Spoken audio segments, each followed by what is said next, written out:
presented by Ram Trucks. Game one of our double dip on ESPN. It begins at the Carrier Dome. Clemson visits Syracuse on a Friday night in October. And that was the prologue almost 4 years ago to the day.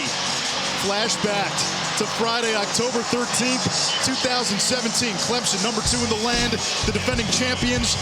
They ran into Eric Dungy, who threw 3 touchdown passes. Travis Etienne, a 52-yard run to tie the game in the third quarter. But Cole Murphy's field goal, the difference in a Syracuse win. It was the biggest win for the Orange since a 1984 upset of number 1 Nebraska. Anish Shroff, Mike Golick Jr., Taylor McGregor down on the sideline. So glad you could be with us. Clemson coming off this bye week, and man, all the hot takers, all the doomsday proclaimers saying this is the end of Clemson. They're 3-2. Do you buy it? Not for a second, Anish. This bye couldn't have come at a better time for a team that's been banged up and looking to get its offense back on track. They can look back at Boston College and build on some of these things in the bye. What they did in the rushing game well, protecting DJ Uiagalelei better, and allowing him to be a part of that run game, Anish. That's all going to set up this downfield passing attack that Clemson fans are waiting to see come alive. The offensive numbers this year for Clemson way down from a season ago. A lot of that is on the quarterback. But Dabo Swinney told us DJ Uiagalelei is like Steph Curry in a shooting slump. And he said there's going to be a reckoning if you're ready to write him off. In this game, however, the best offensive player plays running back for Syracuse. It's a national stage for Sean Tucker tonight. If you haven't seen him yet, in person or on screen, you've already read his name atop the rushing standings in the NCAA right now. Sean Tucker can do it all. A pass catcher out of the backfield, low, great change of pace back, and he has got the numbers every which way you want it, Anish. Tucker's numbers through 6 games, comparable to Reggie Bush's numbers through 6 games during Bush's Heisman season. Opening kick next.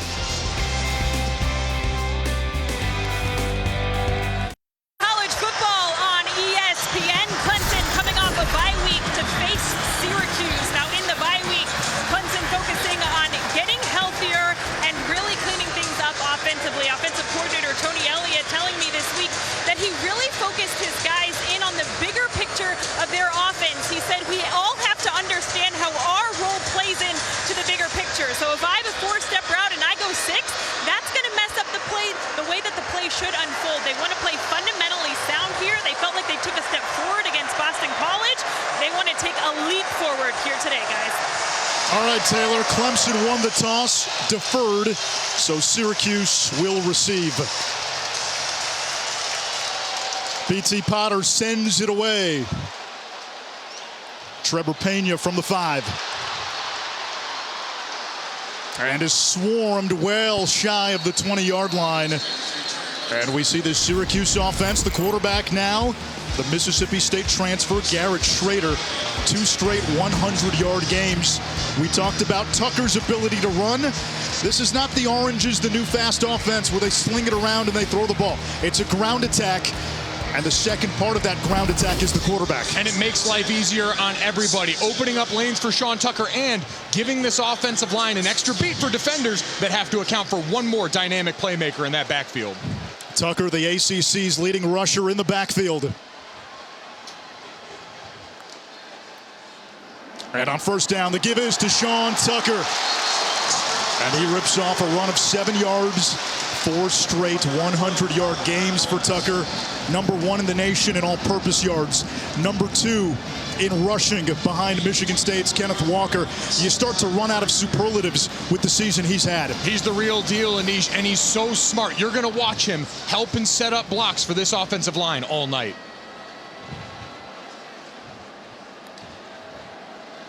Schrader to throw. It's Anthony Quealy on the screen, and he's going to be close to the marker, and he's got enough for a first down for the Orange.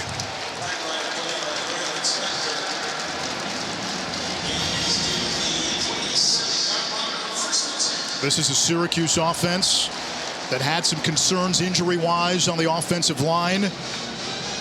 Aaron Service, their starting center, got banged up against Wake Forest. He's back out there, so is Chris Bleich. Service, a huge boost for them. 54 consecutive starts coming into this game. Schrader again on the slant. It's caught by Courtney Jackson, and he's tackled immediately after a gain of 5 yards. Clemson defensively, Mike, still championship caliber despite injuries to their 2 starting D tackles, Brian Brzee and Tyler Davis. This team gave up their first rushing touchdown of the season the other week. This is an outfit that knows exactly what it's doing. Despite the bodies down, Brent Venables, their defensive coordinator, has this group coached up and ready to rock. Clemson crowding the box. Schrader, his first rushing attempt, and tackled right back at the line of scrimmage by Tyler Venables. He and brother Jake, both the sons of defensive coordinator Brent Venables. And the guy you're going to see in the middle of that defense is one Clemson fans have been used to for a while. James Skalski, the captain and commander, conductor of that unit here. The neck roll is always going to stick out, but if you lose sight of him, he's going to be that coach on the field, demonstrative, getting this very complex Clemson defense that's going to show you a lot of frames lined up. He's been around for a while. This is his 3rd trip to Syracuse. On 3rd down, Schrader, pressure coming from Miles Murphy. Schrader able to escape, pitches it forward to Chris Elmore for a 1st down. The one they call Rhino. Chris Elmore embodies what this Syracuse team wants to be about. Their offensive coordinator, Sterling Gilbert, called him the most selfless player on this team. Last year, starting 8 games at left guard. This year, moving back to fullback. He's exactly what you're looking for. Chris Bleich, the Florida transfer, the starting left guard for Syracuse, limping off the field. Enter freshman Kalen Ellis now. Tucker, right up the middle, makes the first man miss, as he usually does, to pick up 4 more. Anish, you mentioned Kalen Ellis going into the game, saw action already this season, and as a young player coming in, I always thought it was almost better to get thrown in on the fly like this. You don't have time to overthink things, go through the lines and the formations you're going to see in your head. You got to go out there, read and react right now, and of course, listen to Aaron Service, the veteran, next to you at center. Ellis started last week. They call him Big Hawaii. Schrader throwing, and it's incomplete. He wanted Jackson. It sets up 3rd down. Andrew Makuba, the safety, broke it up. We've seen on all these short throws by Garrett Schrader, Anish, this Clemson defense playing down, playing tight and physical. You're going to have to, for both these offenses, demonstrate an ability, at least situationally, to go deep, brush them back a little bit off the plate so that they're not jumping routes like that, potentially taking it away. Yeah, from Syracuse this year, they've struggled to throw the ball downfield. Clemson has as well.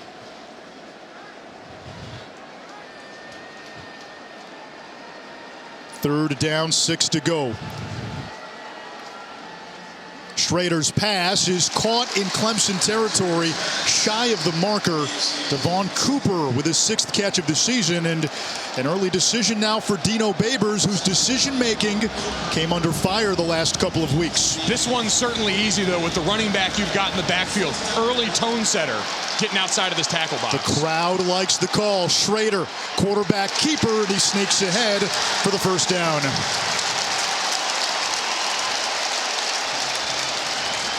These are some big boys playing quarterback today. 6'4", 230 for Garrett Schrader. And you saw Balen Spector, great linebacker for Clemson, bounce right off him in that spot here. This 2-headed monster in the backfield, fully loaded today. There's a 2-headed monster at linebacker for Clemson. You mentioned Skalski. He and Spector dubbed the Bruise Brothers by Dabo Swinney.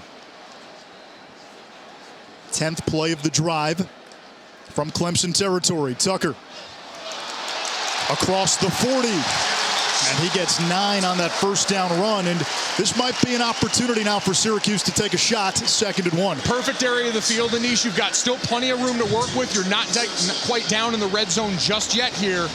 Pump something short, try and burn them deep. Instead, it's Schrader on the keeper. Got away from Skalski, flag down. A 1st down if it stands. It's coming back. Personal foul, face mask, offense, number 16. 15-yard penalty, first down. A rare face mask call on the quarterback. Not often you get one of those, but again, that's Garrett Schrader's running style. He's not afraid to get in there and mix it up with these guys, getting on the edge against James Skalski we're talking about. And every defender in the country, my father, the former defensive lineman, standing and applauding that an official actually called it for once. So it backs up Syracuse to its own 47. It'll bring up second down and 16. They need to get to the Clemson 37. Abdul Adams, who did not play last time out against Wake Forest, into the game at running back. Three-man pressure. It's the screen, and Clemson blows it up. Trenton Simpson in the backfield, another big loss, and it brings up third and Chittenango. Trenton Simpson is an absolute missile at linebacker. We keep heaping praise on this group. We're going to see two great linebacking cores on both sides. Now for Syracuse, it's about avoiding the big mistake. You cashed in your screen chip there. I'd imagine some sort of run up the middle, try and spring one against a lighter box look. But Clemson's going to come after you. Make no mistake. That's how Brent Venables and this defense are wired.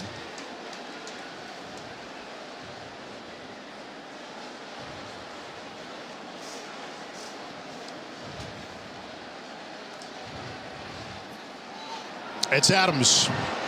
And he is driven back by Balin Spector. And the punt team will come on.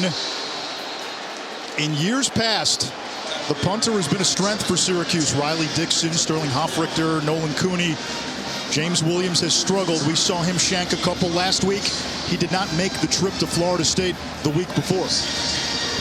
Going to be a critical part of tonight. Both teams coming in struggling to put up monster points on offense. So every bit of this field position battle going to be crucial tonight at punter U here. Will Brown waiting at the 15-yard line.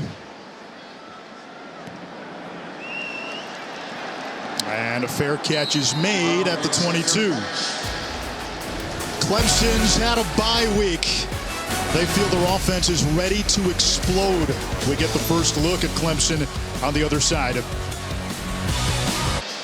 After Clemson's win against Boston College almost 2 weeks ago, DJ Uiagalelei played his best game. After the game, though, he went back out on the field. This is well past midnight. Was working on his throws. Dabo Swinney telling us this is who he is.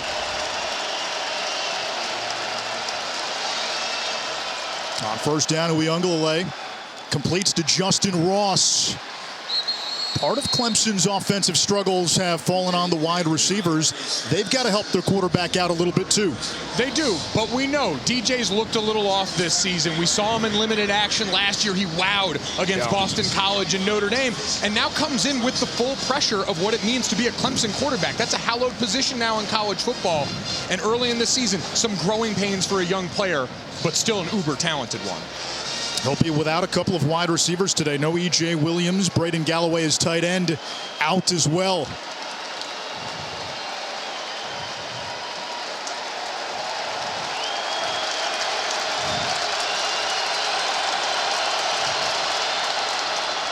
The handoff is to Kobe Pace, and he'll move the chains for Clemson. The Tigers have had to reshuffle their offensive line in recent weeks. They get Will Putnam back today, but Hunter Rayburn, who had been starting at center, unavailable today. So we're watching Mason Trotter make his first career start at center. Matt Bockhorst, who had played center, moves over to guard. Uiagalelei. Incomplete, threw it a little behind Ross, who wants a flag. Garrett Williams in coverage. This is a Syracuse defense that likes to get after you. Big on sacks, big on TFLs. The ACC leader at 3.67 sacks per game. And you saw it there, Anish. You mentioned the reshuffle in the middle. Bockhorst has played center, but that communication, your vantage point a bit off. That time a rusher sneaks through in the middle. That's where Syracuse is going to try to attack them, right up the gut. From the 37. Uiagalelei to Davis Allen, and it's Williams who gets him in the backfield for a loss. It's third and long.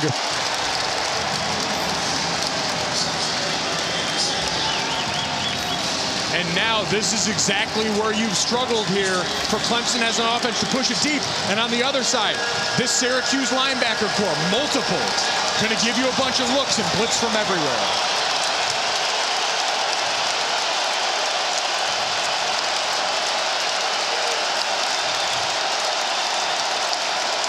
Empty set. Uyunglele under pressure and taken down by Cody Roscoe, one of the ACC sack leaders.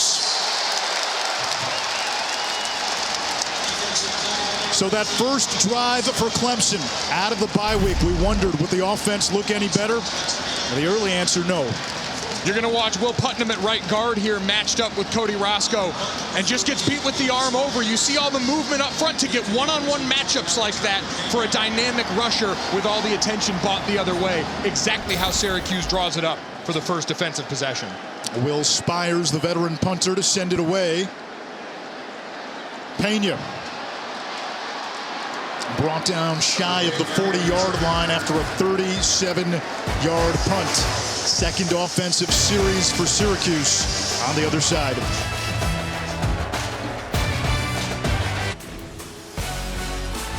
ESPN College Football Primetime is presented by Ram Trucks, Motor Trend's Truck of the Year for the third year in a row, and in part by Allstate. Save money like a champion with Allstate. September 29th, 2018, Chase Bryce to the rescue. Clemson at home in its championship season, down 10 in the fourth quarter to Syracuse. They had that 94-yard game-winning drive. Chase Bryce in for the injured Trevor Lawrence, converts on 4th and 6. And from that point on, Dabo Swinney's team bulldozed their competition, including Alabama in the championship. Sean Tucker on first down, runs into a roadblock. Skalski was in there, as he usually is for Clemson, their leading tackler. Dabo Swinney really telling us the bye week was needed. He said if his team had to play last week, you'd be looking up and down that roster sheet wondering who the guys were. They were that banged up. Yeah, between the attrition and trying to get guys healthy. And then we mentioned all the mistakes in execution. A chance to self-scout midway through the season. Huge for this team. On second down, Schrader to the air, looking for Quealy, incomplete. Mario Goodrich in coverage. He didn't play last time out against BC, part of the reinforcements, and it sets up third down. And that's an early message for all the receivers in this game. You saw physical at the top of that route. They're going to let them play tonight here, judging by what we've seen so far. Clemson's defensive backs coming up, playing tight on these Syracuse wide receivers. Now you've got to adjust. Now you've got to start to build some double moves in here to help these guys out. Remember, Syracuse's top wideout, Taj Harris, entered the transfer portal. They're looking for a go-to guy to emerge. Courtney Jackson's been that guy the last few weeks. Trey Williams applying the pressure. Schrader on the run, incomplete. Wanted to Sherrod Johnson. Would have been a first down if he caught it. Instead, it's 3 and out. For both offenses right now, the trouble's been on first and second down. You're seeing from Clemson what they've tried and true here. Double A gap blitz up front. So you got 6 up by the line of scrimmage, but then you back everyone out. They ended up rushing 4 on that play, Anish. But because the offensive line has to account for everyone, all 6 up there, you turn guys loose, not able to make a play. Williams to punt again. Fair catch called for and made by Brown at the 16-yard line. But a defensive battle early. Another crack for Clemson and Bitsinko. The Carrier Dome, it's the ACC on ESPN. Couple of teams that could play the what-if game. Clemson 3-2, lost to Georgia, the #1 team in the country, on a pick 6. Lost to NC State in overtime. Syracuse the last 2 weeks. Lost to Florida State and Wake on the last play of the game. Up the middle on first down, it's Kobe Pace.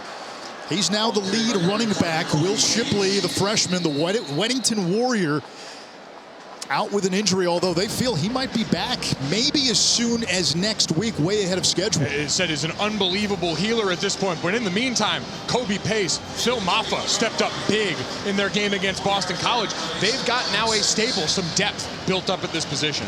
Maffa especially was supposed to be in the redshirt program, looked like a real player.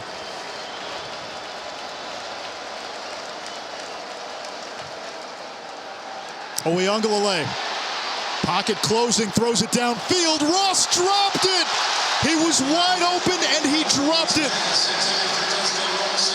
And he is down at the 46-yard line and slow to get up and now limping to the sideline. Justin Ross last year missed the season with that spinal cord and neck injury. And this a great job by DJ navigating the pocket here. A little off balance for the throw. And then just landing wrong on that foot. That's a huge one to keep an eye on. Justin Ross, a preseason first-team All-American. They're already thin at wide receiver.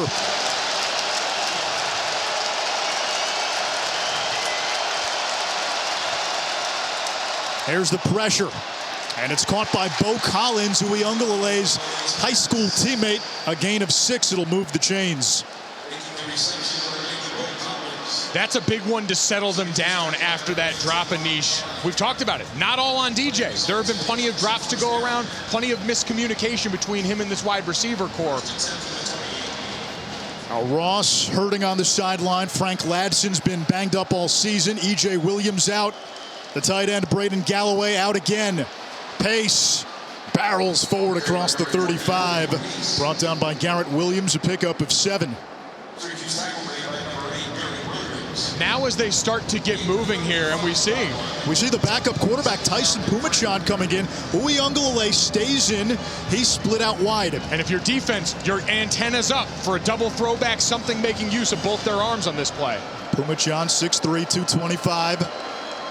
Tore his Achilles in the spring, cleared for the season opener. He'll keep it.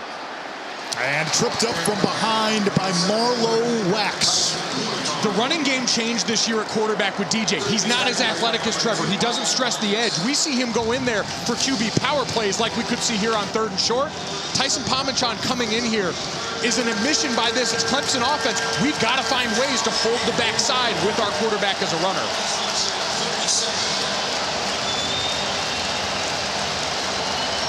Two tight ends into the game. Ngata and Bo Collins split wide.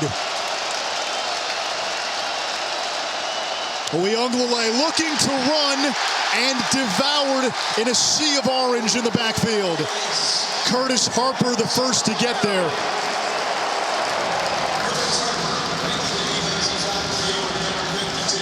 Anish, this was the QB power that we expected. You run the scouting report, but you got to block the nose guard. Look at Curtis Harper, number 52, as they try and down block, goes completely unblocked through the middle of this defense here.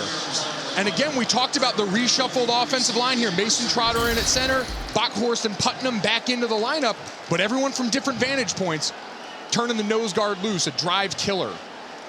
Another punt for Spires. And Pena from the 15. Hurdles across the 20, still going. And finally taken down. Now they'll mark him down a little further back at the 26-yard line, a 51-yard punt. We get you set for the weekend, a big weekend. Cincinnati at home for UCF. The Bearcats, according to FPI, at least an 82% chance to win their remaining games, each of their remaining games. Oklahoma is going to be interesting. Spencer Rattler benched last week against Texas. Do you start Rattler? Do you start Caleb Williams? It's been radio silence out of Norman this week. I think we're going to see Caleb Williams on the field for that team, and he gave that offense a different spark. I didn't think all of their problems were on him, meaning on Spencer Rattler, but there's no denying how they responded. Yeah, Purdue and now number 2 Iowa as well. Sean Tucker has an opening across midfield. Tucker down the sideline. And finally taken down inside the Clemson 25-yard line.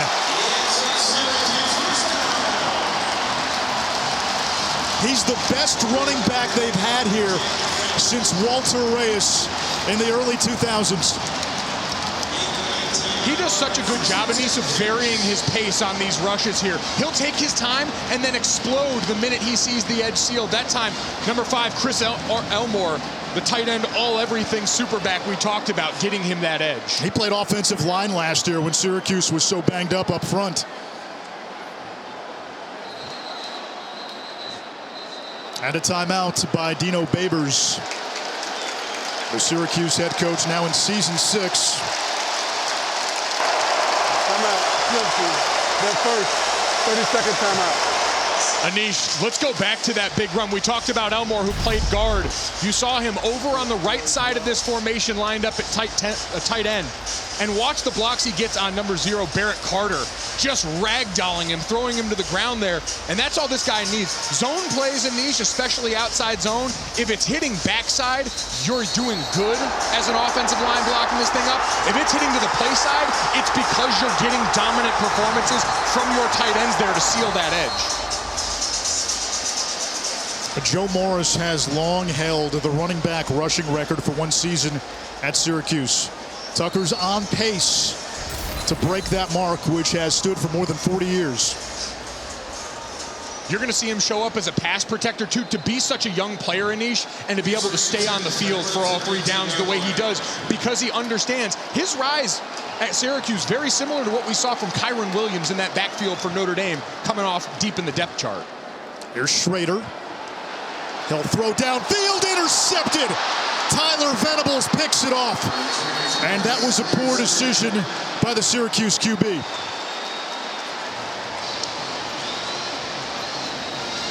Your first play down in the red zone after the big run, there's no reason to take that chance. That's the kind of decision making from this quarterback, who we know more comfortable on the ground than in the air. Setting up under pressure. You just got to throw that one on the bounds, live to fight for second down. And that's coming out of a timeout, Anish. You've got all the time in the world to instruct your quarterback on what to do, rolling out to his right where you're going to have limited options. So Clemson back out there. A good sign for the Tigers. Justin Ross back in the game, lined up in the slot. He'll be at the top of your screen. Kobe Pace in the backfield.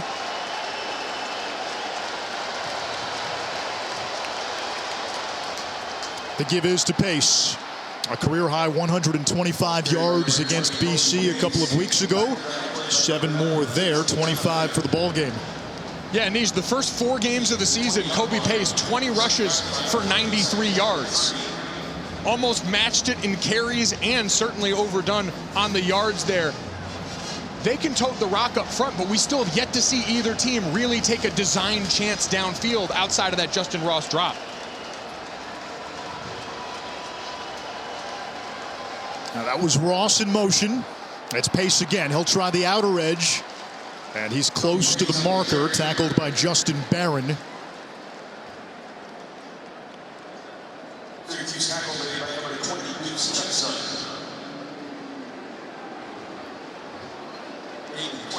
It's enough to move the chains. First down. Seconds tick down in this opening quarter. Still scoreless.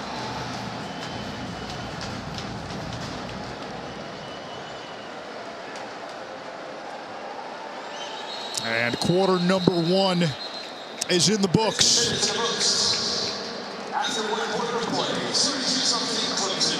We've got a Blutarski at the Carrier Dome. That might have been my GPA here as a senior. 0-0 after 15 minutes.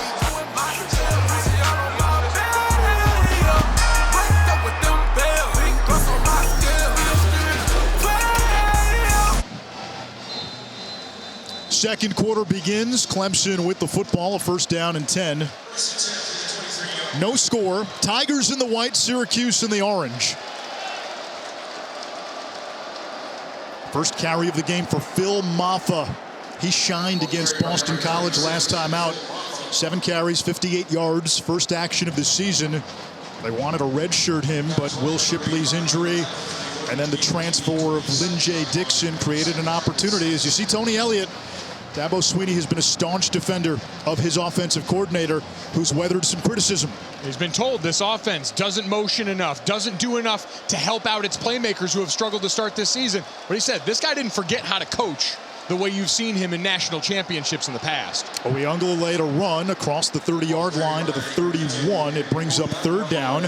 A penalty marker flies in late.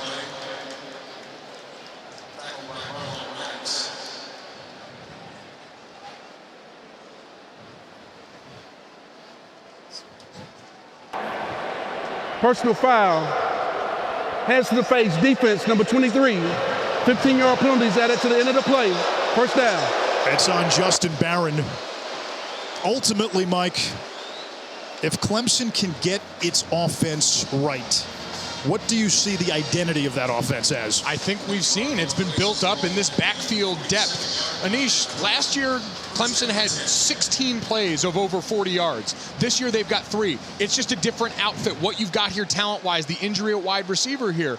And so I think we may have to see this offense become more comfortable matriculating downfield than used to the splash plays we've seen in the past. A 3-man front for Syracuse, now crowding the box. And another penalty. Delay of game. Offense. 5-yard penalty. First down. A year ago, early in the season, Dabo Swinney was telling us, hey, we're 7 deep at running back. Well, they've lost a lot of those players. Last year during the season, DeMarcus Bowman transferred to Florida. In the offseason, you lose Ches Malusi to Wisconsin. Lynn J. Dixon now in the transfer portal. Will Shipley is hurt. That running back depth has been tested for Clemson. There's some confusion on the field whether there was a timeout called or not. And Dabo Swinney pleading his case. Correction, there is no delay of game foul. Clemson is called timeout prior to the clock expiring. It'll be 1st and 10 Clemson. Timeout Clemson.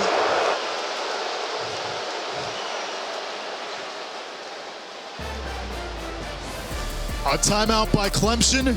Will step aside. Scoreless second quarter. Syracuse tied 0-0 in the second quarter. Last year, Clemson beat Syracuse 47-21 at Clemson. Josh Black telling me that members of this Q's defense went back and watched that game for confidence. And looking at their technique, he said, we are so much better technically than we were last year. And so it was a confidence booster that we can handle this offense. Field for Ross, and Uyunglele overthrew his intended target. If that's on target, that's a touchdown. And there is a penalty marker at the 42 of Clemson. Number 64, 10-yard penalty, first down. Right tackle Walker Parks, big part of that O-line rotation last year as well. That was as a true freshman. Anish, what Taylor mentioned there, you're going to go back and watch it anyway. Great to see similar schemes go back for that, but it has to be eye-opening for this group that you guys saw the stats, the way they've lived behind the line of scrimmage, tackles for loss, great sack production, first in the ACC. You can see the growth year over year, and now all of a sudden you walk into that matchup saying, I can win my one-on-one battle. Number 3, Mikael Jones, one of the top linebackers in the ACC. Uyunglele pump fakes, he'll scramble, changing directions. And he cuts a jagged path for a gain of 11 and a first down for the Tigers. Stephon Thompson the stop. We mentioned the identity of this team potentially being running and short area passing. It's going to involve this offensive line that we talked about, banged up, moving guys around on the interior, coming along and performing better than it has so far. The number one thing that can help that, Anish, is a quarterback that's able to run. It makes life so much easier because now that backside end and linebacker have to have eyes and respect him. On the ground is Maffa. And he's to midfield.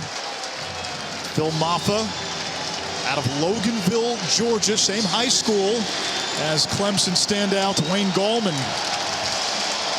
One of my favorite Clemson running backs. And now this third and medium area is where it can get dicey for this Clemson team here. Maybe try and slip a screen past them here, and if you get into 4th and short, be ready for your big quarterback to run it.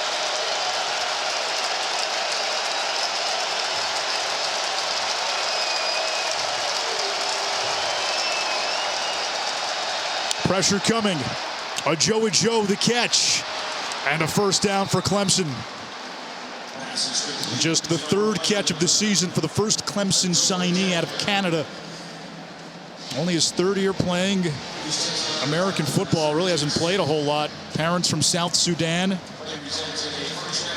They like his upside. You see the big body, 6'3", 220. And that's why Tony White, the defensive coordinator for Syracuse, said, be careful about calling for the demise here. There is still a roster loaded with talent that if you take your eyes off the prize can burn you badly.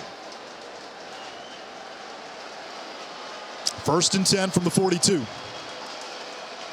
Uyunglele moves the pocket. Blitz coming. They set up the screen. Davis Allen erased.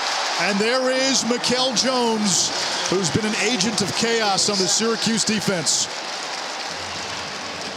And you see some frustrated offensive linemen. You had it set up here, selling the fake. Nobody moves, almost like when you have a false start on the defense, and then everyone jailbreaks. And Jones there, you've got to have eyes. We would call that a hugger when you've got someone staying backside, low by the line of scrimmage. That's got to be your first look as an offensive lineman heading out to the screen. If you don't go flat down the line of scrimmage, you get a play blown up for a loss like that. I see you as a hugger. Always been a hugger. Maffa makes the catch out of the backfield, finds a seam. And a nice run after the catch by Phil Maffa, close to the marker, and a penalty marker at the very end. I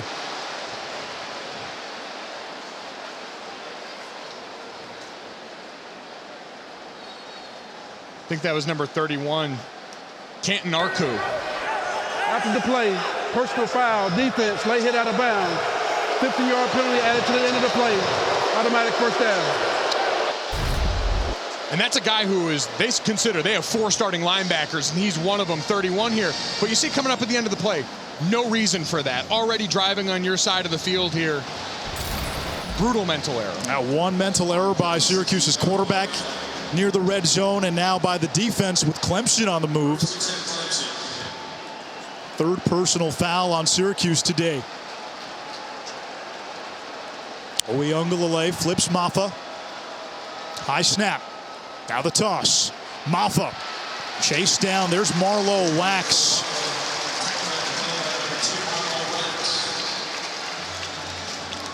This young linebacker core flies around. This Syracuse defense built the way Dino Babers wants. Veteran up front. 4th and 5th year seniors all along their defensive line.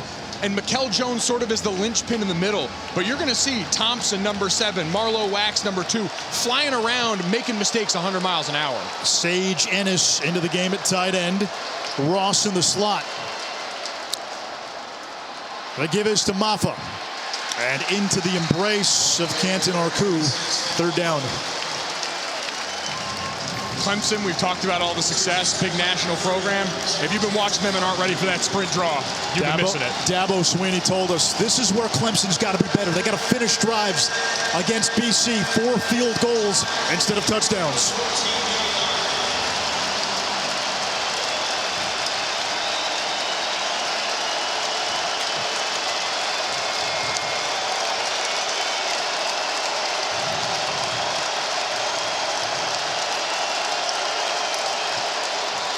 Flag down. Somebody jumped early on that Clemson offensive line. False start. Offense number 65. 5-yard penalty. 3rd down. Anish, it's been loud here in the dome early, and you see it affecting, again, communication for that group up front, reshuffled for Clemson, and you know this defense wants to get downhill and get after you. No worse feeling in the world. It's like falling off the edge of a cliff. Clemson needs to get to the Syracuse 7. 13th play of the drive.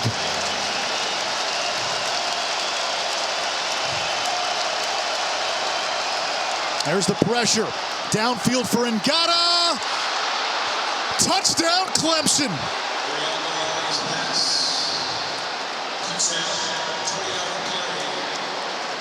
Joseph Ngata, the team leader in receiving yards, coming off a 100-yard game, and that's a sparkling play in the end zone.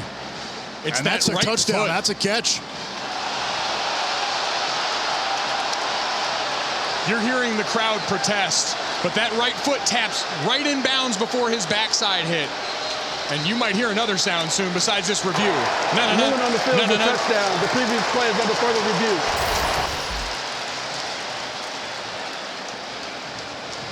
That's going to be an easy one for him.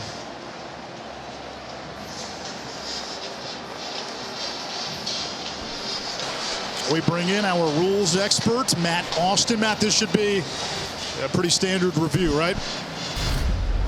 Yeah, Anish, I agree. And everything Mike said is exactly correct. He gets the 1 foot down in the blue, definitely hits the ground before his backside, has control of the ball. This should be a touchdown. White cleats, in addition to looking great, pop in a blue end zone. After further review, the ruling on the field is confirmed. You got to wonder if that's a confidence booster, not just for this Clemson offense, but for the quarterback, DJ Uiagalelei. That's a play downfield. That was 3rd and long. And Gata makes the catch. A boost for the receiving core and for Syracuse defensively. Go back to the Wake Forest game last week. Wake had a 3rd and 23, and were able to convert and score on the drive. 3 personal fouls already for Syracuse as well, something to keep an eye on. Letting that drive continue on down in the little red zone area. BT Potter on for the point after. And it's 7-0 Clemson.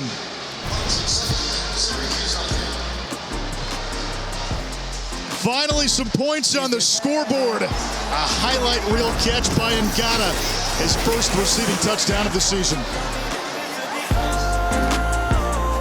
15-yard touchdown catch by Joseph Ngata has given Clemson the lead as we check out tonight's passing spotlight, brought to you by Dash Pass. Taylor McGregor, that's a play Clemson has been focusing on this week. Yeah, DJ Uiagalelei told me that he practiced during these 2 weeks to really get more air under the ball. He said, I was trying to make every play perfect, and instead I just need to give my receivers a chance, which is exactly what he did on that touchdown pass.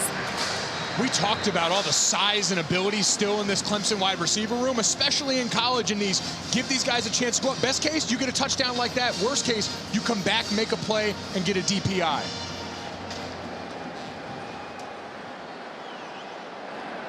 Pena from his own end zone. And it dropped at the 18.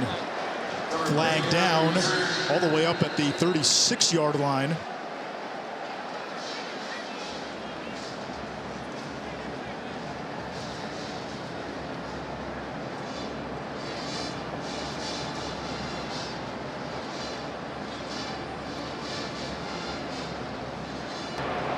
Doing the return, holding, receiving team, number 17. Half the distance to the goal. First down, Syracuse. Another penalty on Syracuse, their 4th. Week 6, Monday Night Football has Josh Allen and the AFC East leading Bills against everybody's favorite fantasy player, Derrick Henry, and the Titans. How about the Bills? Our friend Kevin Connors from down the road in Ithaca, where he went to school, he would give up his right arm just to lose a Super Bowl again. I tell you what, this buzzsaw of an offense might take that arm from him and everything else. They've been electric. Huge, I think, mental win for them coming off the Kansas City Chiefs this last weekend. And Syracuse now backed up from the 10-yard line. Tucker in the backfield, 75 rush yards already. He gets the call on first down and pinballs his way for a gain of 3. What do you like the most about the way Sean Tucker runs? I think when you watch him, especially on outside zone, Anish, it's the way he understands how the blocking scheme is supposed to work. You'll see him press the edge, and then at that last minute put his foot in the ground. And so now defenders have to make a choice. You'll see these guys trying to 2-gap, trying to get their arms extended. And when they lean, he makes his offensive line right every time. On 2nd and 7, Schrader. And that is caught. Sherrod Johnson with the catch, a first down Syracuse. Schrader now 6 of 10. Less than 30 yards passing though. And he's got the 1 interception, which has been costly. We know the way this team's remade themselves offensively. That's all you really need right now. Just an off-speed pitch to get back to your fastball, this rushing attack. Cooper in motion. Tucker And that Clemson defense holds up. Rook Orororo on the stop. He and Trey Williams getting a lot of the snaps at D-tackle without Brian Brzee, without Tyler Davis. They do expect Davis, though, back soon again, like Will Shipley, ahead of schedule. Be a huge boost. The monsters in the middle here. And you see, even with all that talent, they twist them, they stunt them and move them around here. This defense is so great at creating seams, not only on passing downs, but in the rush as well. 2nd and 10 now, empty set. A 3-man rush. This is Courtney Jackson. He's done a little bit of that. Yards after catch, picks up the first down, and of all the receivers, he's become the go-to guy without Taj Harris. He lost his helmet, so by rule has to come out for one play. And Chris Elmore, Rhino, enters. Make the decision a little easier to go back to the ground after that one. But you're absolutely right about Jackson. He's got a little extra burst that you see here. And as this offense looks for guys kind of like Clemson who can make plays after the catch, after contact, he's number 1 on the list. Jackson, 11 catches the previous 2 games, just 5 in his first 4. Schrader looking for Cooper, who was wide open on the slant, and the throw too high and offline. And for Schrader, the struggle this year has come on throws of 15+ yards. His completion percentage on those throws, just 20%. It's been difficult. And this play, you're just trying to work in the intermediate, the run-pass option here, but a great job by Trenton Simpson, number 22, getting into that passing lane that they know is on the backside of a lot of these. Clemson showing pressure. And that's batted down. Justin Maskell. Now they've got monsters on that defensive front, even without Brzee and Davis. Maskell, Foster, Miles Murphy, Xavier Thomas, and KJ Henry. That triumvirate, all former 5 stars. And they're so well coached. There's nothing you love more than turning on tape and seeing a unit that all does the same thing across the board, including when you can't get home, getting up and getting your hands up. You're not going to get to the quarterback every time. Be smart and read his eyes like he did there.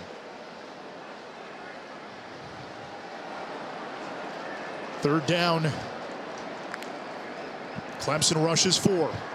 Schrader over the middle. That's caught by Johnson for a first down. He beats Sheridan Jones for a gain of 14.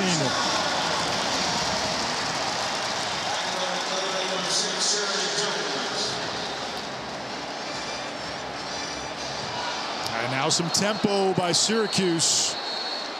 Wanted Trevor Pena.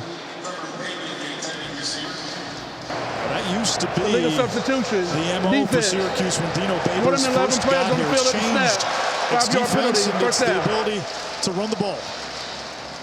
What a missed opportunity there, though. You get up to the line quick under center. Everyone's thinking run, and then you get it out to the perimeter. We had the penalty there on the Clemson defense, moving it up now and making it 2nd and 5.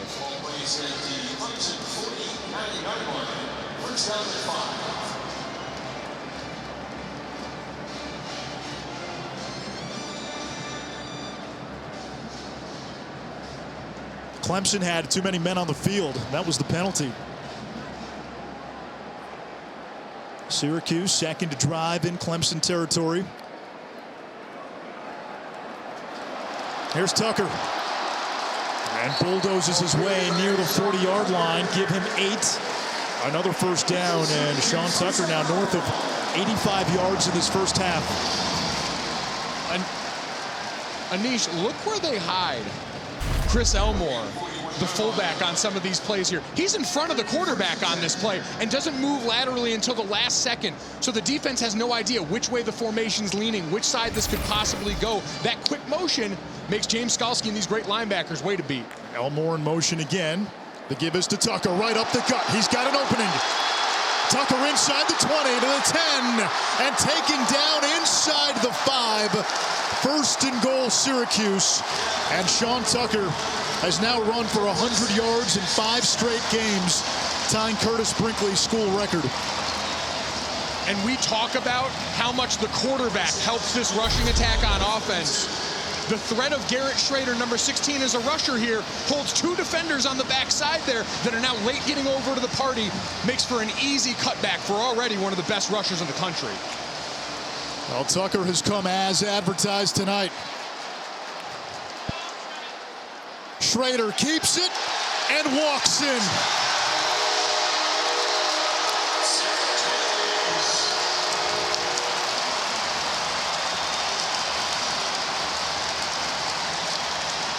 That is a big boy answer.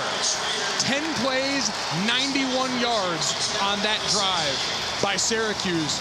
After one that could have had you reeling, and instead, what did we see? The best of Garrett Schrader as a passer and his legs on that zone read, getting them to pay dirt. Andre Schmidt can become Syracuse's all-time points leader if he makes this extra point. The former Groza Award winner. And he moves into the record books. And Syracuse answers the Clemson touchdown with a 91-yard drive. Schrader opening up holes for Tucker, and then they get down by the goal line. The quarterback keep open for business. Tied up at 7. Andre Schmidt, now Syracuse's all-time leading scorer, passing Nate Trout, who played on some of those Donovan McNabb teams. Schmidt, the PAT, after the touchdown run by Garrett Schrader, just the second rushing touchdown allowed by Clemson this year. They've got Kobe Pace back there on the kick return, and he takes it to the 25.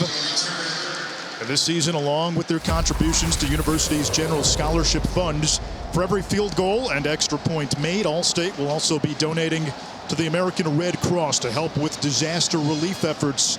Thank you, All-State. We mentioned the Clemson injuries. You also lost your return man in Will Taylor, so we've seen Will Brown back on punts. Now Kobe Pace back on a kick return.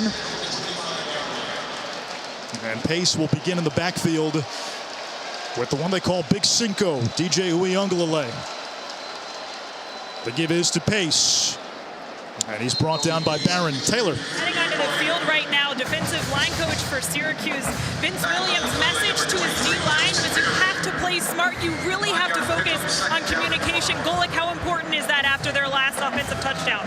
Huge, especially when DJ established himself as a rusher, break and contain there. They've got to all understand they've got a run threat at quarterback. You got to keep the net cast around him and then close it in. Uiagalelei, flat-footed throw. He's got Ross for a first down. You wonder how much the injury last year took away from Justin Ross, because remember him in the college football playoff as a freshman against Notre Dame, against Alabama. Unstoppable. Truly unstoppable there. A guy we saw take that 74-yarder to the house the year they won. He's as electric as they come, and you still see some of it waiting to break out. Pace searching for room, broken tackle. And then finally driven back, but forward progress gives him 3.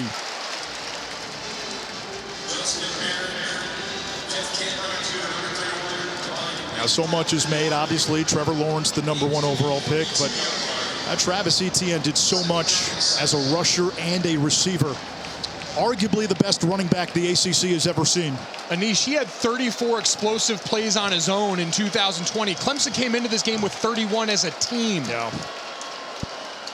Uiagalelei pumps. Roscoe couldn't wrap him up. Throw downfield and incomplete. Wanted Dakari Collins. 3rd down. You see a frustrated Cody Roscoe down there. They've been great.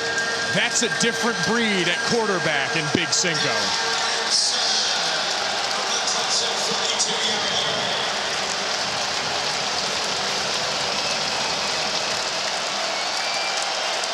Mitchell Mays into the game at right tackle for Clemson.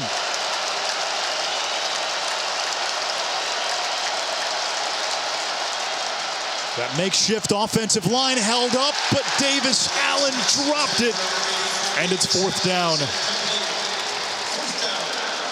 Taylor mentioned the communication.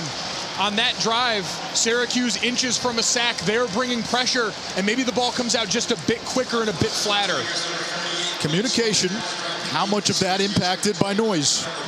Noise, you mentioned a new right tackle having to go in on a pivotal 3rd down there, and an offensive line that's already shuffled. It's just one extra layer to everything you've got to get communicated down that group. Another punt by Spires, a fifth-year starter. This one takes a big bounce. Pena on the hop, fielding the grounder. We're going to get a flag, a face mask on Clemson, and that'll tack on 15 more for Syracuse.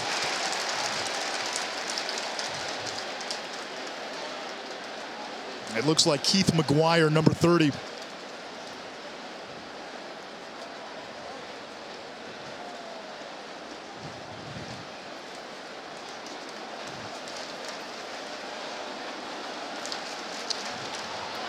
You can feel the noise starting to build in here, Anish.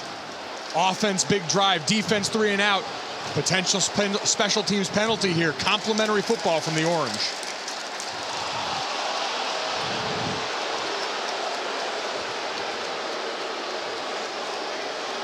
Offsetting penalties. And McGuire, a little laugh on the sideline. Fouled by both teams on the play. Personal foul, face mask. Number 30, kicking team. Illegal block in the back. Number 10, receiving team. The foul's offset. Replay, 4th down. Adrian Cole called for the penalty on Syracuse, so McGuire gets off the hook because of that. 3:43 to go. First half. Feels like another Freaky Friday at the Carrier Dome with Syracuse and Clemson in town.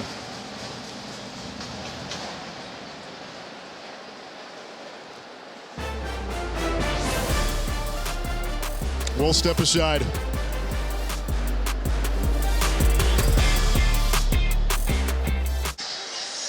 So we sorted it out with the offsetting penalties. We will punt again.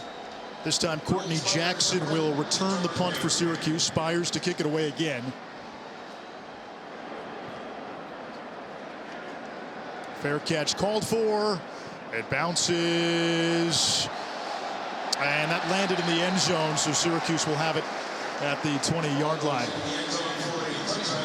Clemson for this game coming off a bye week. They had extra time after the Boston College game back on the 2nd of October. Mike Golick Jr. Syracuse short week, overtime game. Their quarterback and their running back both had a lot of carries in that game.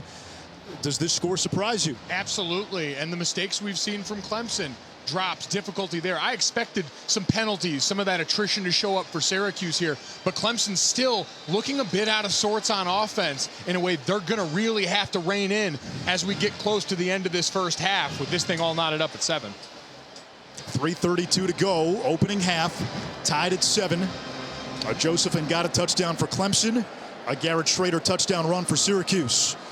And here is Sean Tucker. We told you at the top of the broadcast, the Syracuse running back is the best offensive player in the game. Boy, has he been that. 129 yards on the ground in this opening half. And we've seen both groups have to move bodies around up front. Chris Bleich out at left guard now, so Kalen Ellis back in the game. He's been dinged up a little bit to start this, but so far that has not stopped this unit for the Orange up front. Especially Tucker, who has 920 yards on the season, the most by any Syracuse running back through the first 7 games of a season. And he gets it again. A short pickup. It brings up 3rd down. R.J. Mickens, whose dad, Ray, played for the Jets, makes the tackle.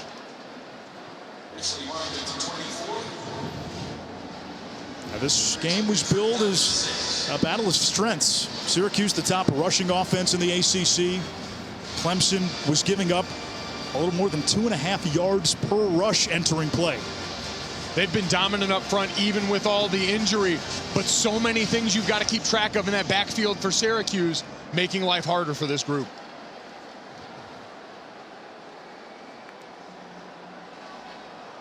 Schrader, a lot of contact with Goodrich. They wanted Quealy, and it's incomplete.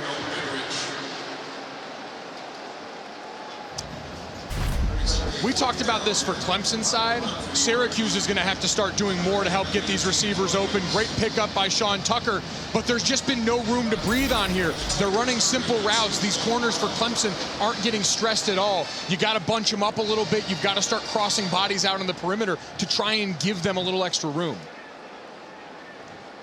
James Williams will punt. Will Brown waits at the 35.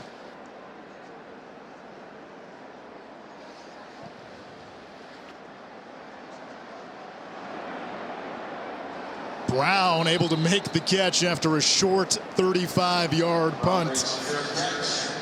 Let's check in with the studio. Matt Barry, what do you have?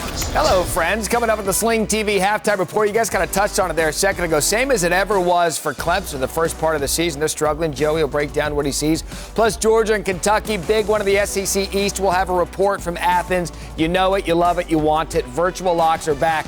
Can one of us finally get an undefeated week? You'll have to find out coming up on the Sling TV halftime report. See, that's a professional tease. Chills. Matt Barry, take a bow. Uyunglele on first down. Low throw to Davis Allen. And Clemson close to midfield, a gain of 5. Got a great slate of games this weekend. One that I'm looking forward to. If you like offense, Ole Miss, Tennessee, SEC Network, primetime Saturday. We've seen both those teams up close and personal. Hendon Hooker and Matt Corral playing as well as any two quarterbacks you'll see in college football. Back to Allen again. A first down for Clemson. 7 more. And you're in great shape. 1:40, the clock stops. 1 timeout left for Clemson. Start to get a little pace, and maybe that shakes DJ Uyunglele out of this funk. Gets him thinking less about each throw. Parks in for Mays at right tackle. And now Syracuse trying to get its personnel in.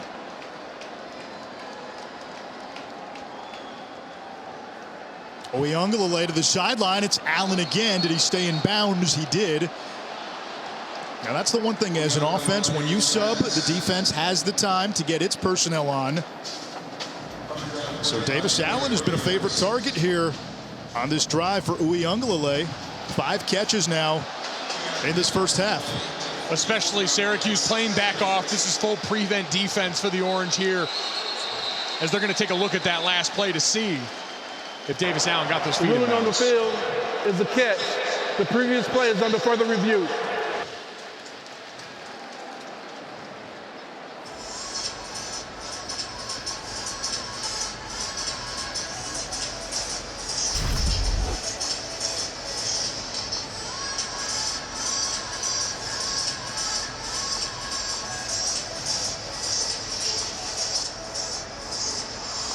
Tough to see anything from this angle back behind. Now let's bring in our rules expert, Matt Austin. It's important to note that the ruling on the field was a catch. Matt, do you see anything to overturn that? I don't yet. It's difficult to see if he had his foot down in bounds or not. The official lost his shoe, but that's not pertinent to this, obviously. It's funny, not far from Clemson in Greenville, South Carolina. That's actually where Shoeless Joe Jackson got his nickname. After further review, the ruling on the field stands. Stands is a translation for we didn't see enough to overturn it. So that's one where if that was ruled incomplete initially, it probably would have stood as well. I think the right call, though, based on what we saw there, it was almost simultaneous. They're making these decisions at full speed. Can totally understand. And now a chance for Clemson to keep this drive alive. Phil Maffa in at running back. 2nd down, 8 to go. 4-man pressure. Maffa out of the backfield. Now you like what you see in 26, don't you? He's going to be a factor for Clemson this season. The coaches were telling us there's a little bit of the wow factor, and they initially wanted a year of separation between he and Will Shipley. Maffa's forcing the issue. A credit to him being ready for the opportunity, getting his first action here in the last couple of weeks. Clock stopped, 1:14 to go, 3rd and 5.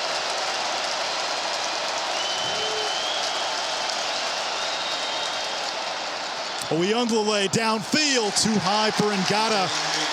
In coverage that time, Garrett Williams along with Jihad Carter, and it's 4th down. And the Clemson offense looking to the sideline. This might be a spot where it makes sense to go for it. As you're looking to come out of bye, all the things we talked about contextually for Clemson season. Put it on your quarterback and remind him the confidence you have in him. Now, there's a 2-for-1 opportunity if they convert. Clemson gets the ball to start the 3rd quarter. Tigers 0 for 4 on 4th down this season.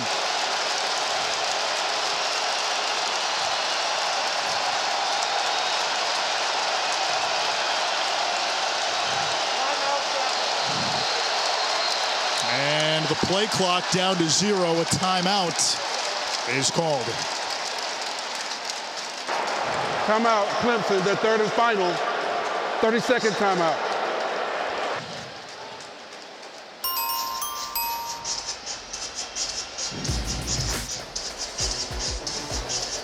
Big slate of games this college football Saturday. Cincinnati, can this be the year a group of 5 team crashes the playoff party? Florida going to Death Valley. Purdue and Iowa, that's the 3:30 ABC game. Iowa's defense has been a takeaway machine. Offensively, are you sold on Iowa? No, that is a team that struggles mightily offensively, but with the volume, that team takes the ball away on defense. As deadly as any group in the country right now. All eyes will be on who starts at quarterback for Oklahoma, home against TCU. Clemson called the timeout, couldn't get Syracuse to jump off sides, and Spires will come into punt. They'll fake it, going downfield for Allen, who makes the catch!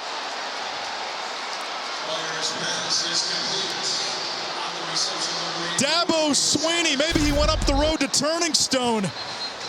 A gambler here in the final minute plus of the first half. A pump fake from the punter. As we see a player.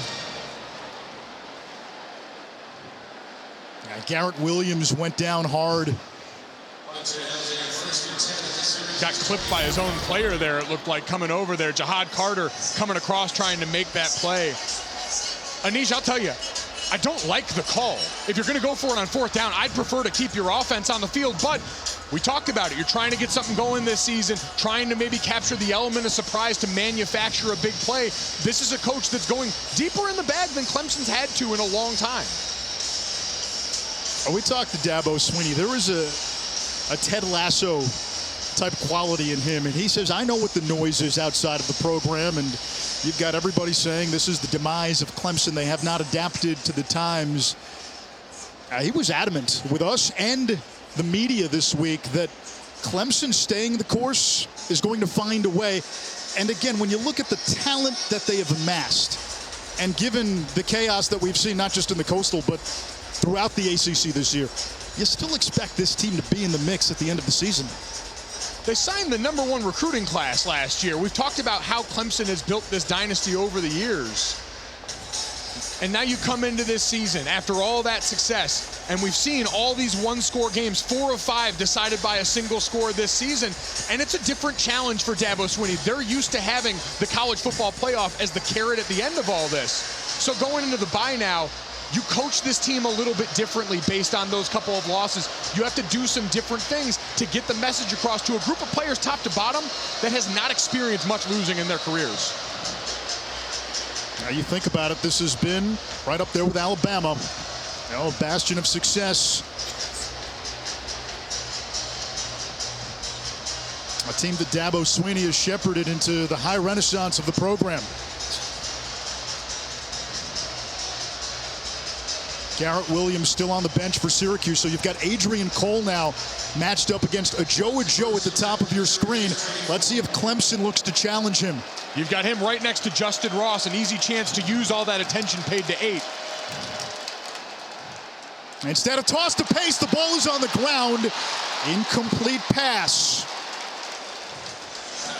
The ruling is an incomplete pass. Want Clemson to go deep here. You've got to try and continue to establish the confidence in this group. You've got an advantage with a backup in the game right there. Put it up there for Ajoa Joe and let him make a play on the ball with him pressed up by the line of scrimmage. Yeah, that's the right call.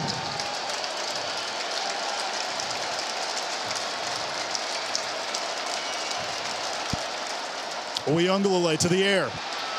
Roscoe got a hand on him, and Uyunglele gets rid of it. Roscoe's got 1 sack today. He's almost had a couple more.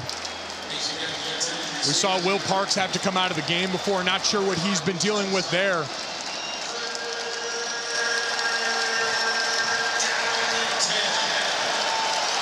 Mason Trotter starting at center today. That's because Rayburn's out, and Putnam back at right guard coming off an injury.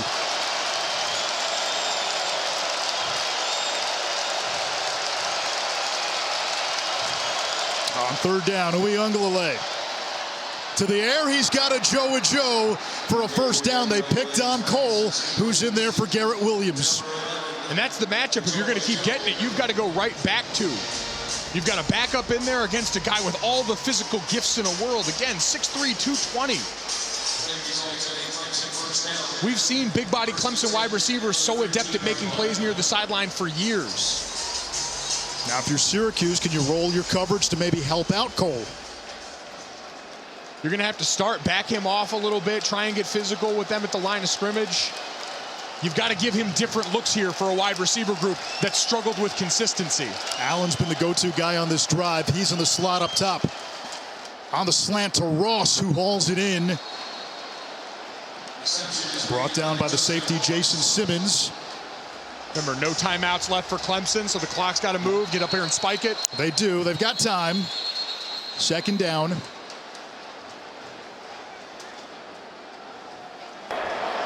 Prior to the snap, timeout, Syracuse, their first.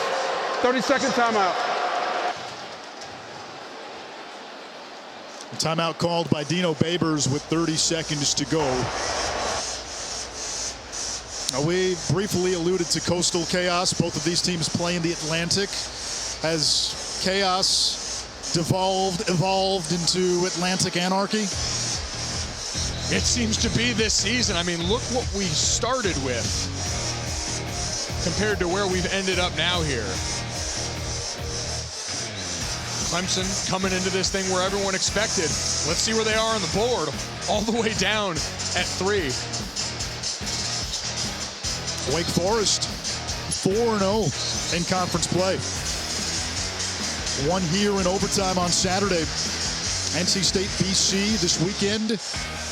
Boy, the Wolfpack, one slip up on the road against Mississippi State. You and I did that game. If not for that, the conversation around NC State with Clemson would be totally different right now. Further review. You're right, that was a program-defining win for Dave Dorn and that bunch.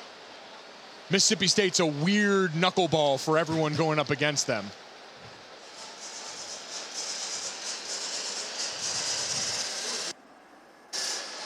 They're going to review the last catch. So we were in a timeout for a long time, and now the play is being reviewed. And so there's a lot to keep track of on this because there was time milked off the clock. Yep.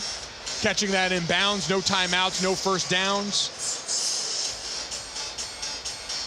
Now, does that ball come out?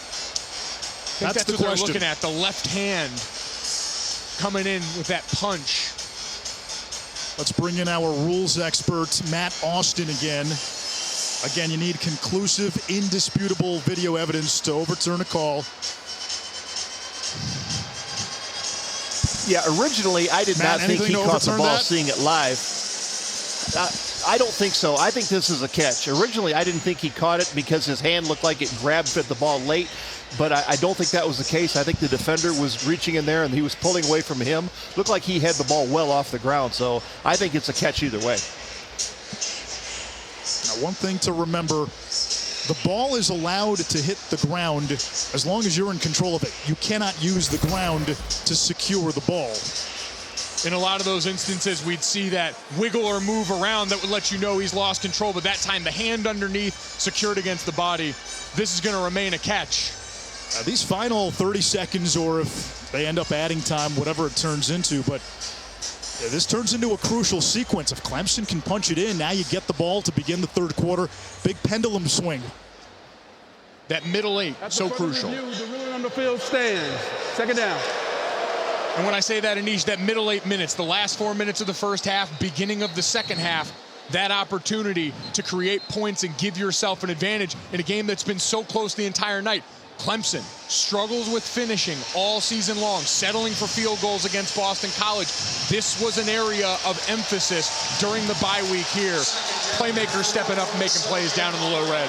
Second and goal from the 4. Pace, the running back. Allen, the motion man.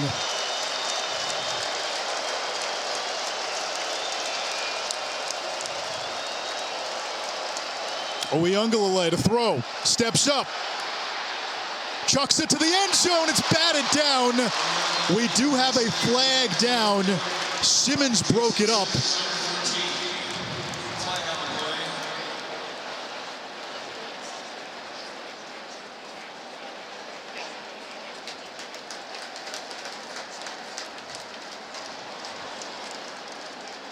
And it's on Clemson.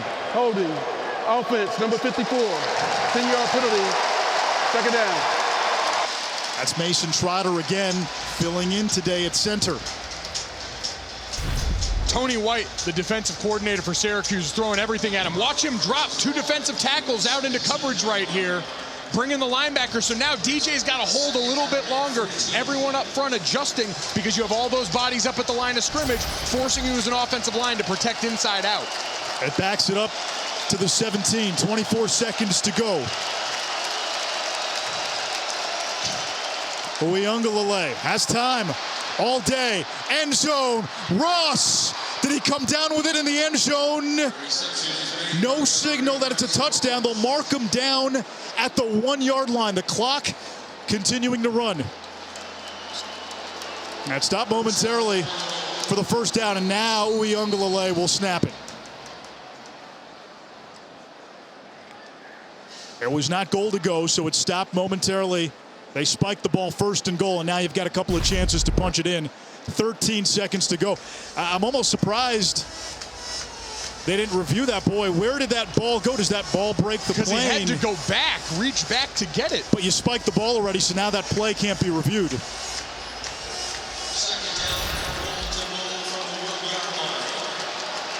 DJ is a power running back here. Your quarterback with that extra blocker fully in play from the 1.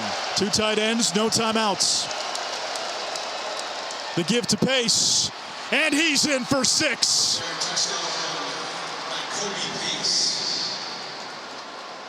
A 13-play drive. Clemson, in the final 2 minutes, takes the lead again, 13-7. And 2 big confidence boosters in areas they've struggled coming into this game. Justin Ross, big play down the field in the passing game, and follow that up by putting it on your offensive line that struggled, that's beat up, to say, we got 1 yard. I don't care if we don't have any timeouts left. Get our back to the end zone. Potter's extra point attempt, good. 9 seconds to go. Clemson will get the ball to begin the third quarter. What did Clemson show you on that last offensive drive? The ability to overcome mistakes. We saw drops, we saw receivers stepping up, making tightly contested plays by the sideline. They took advantage of a backup being in the game in Adrian Cole after Garrett Williams went down on that play. And the receivers today have made some catches. Davis Allen on the fake punt. Justin Ross to set up the Pace touchdown, and then the touchdown catch earlier by Ngata. You want to talk about climbing the ladder. And the drops have still been there. That's the next step, is you've got to eliminate those negative plays, because a lot of them have been easy point-blank drops by Ross, by Davis Allen, who both, give them credit, mental fortitude to step up and each make big contested catches on that drive. This may be a season where very little comes easy for Clemson, like it has over the last decade.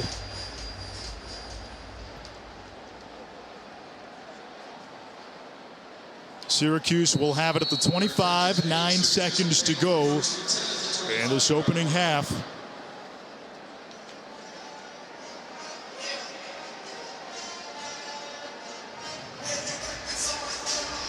Do you try something here, or you just go into the locker room and play it safe? I think they might bust one, try and see if they bust one run here. You got a great running back. Let Sean Tucker take it, 2 hands on the ball, and if not, you head into halftime here. Just too much ground to make up with 9 seconds left. Tucker, 11 carries, 130 yards in this first half against one of the better running defenses in college football. This matchup has been used to seeing a different running back in orange making plays. Travis Etienne out. Sean Tucker, welcome to the party.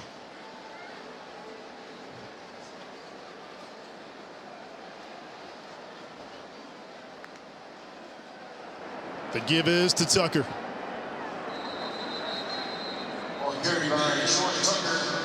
And the clock ticks down. The first half comes to an end. A late touchdown run at the end of that second quarter by Kobe Pace has given Clemson a 14-7 lead. And this is a lead Tiger. They have won 53 straight when leading at the half. That's the story in Central New York. Now to the studio. This halftime report is presented by Sling TV. Replace cable with affordable live TV with Sling. We got a college football doubleheader tonight on ESPN. Mario Cristobal and the Ducks, they got a week off to rest. They've got Cal tonight at home. Injuries have riddled the Ducks. CJ Verdell out for the season. Okay, Joey, 14-7 at the half. Who gets the win? Clemson gets the win. Syracuse keeps running it well. All right.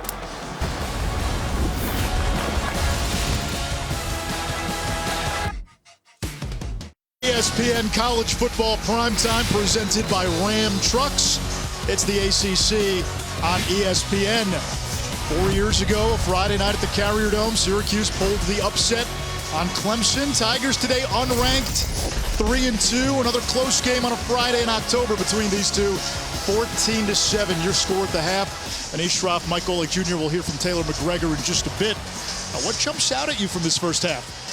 That this might be who Clemson is this season, coming off of a bye in another close game. 4 of their first 5 is one score. And what did it take to get there? Overcoming 3 big drops, making some big plays down the field, and a fake punt, all to be leading by 1 score at the half here. Clemson not just going to roll out of bed and beat anybody this season. And perhaps a new world order taking shape in the ACC.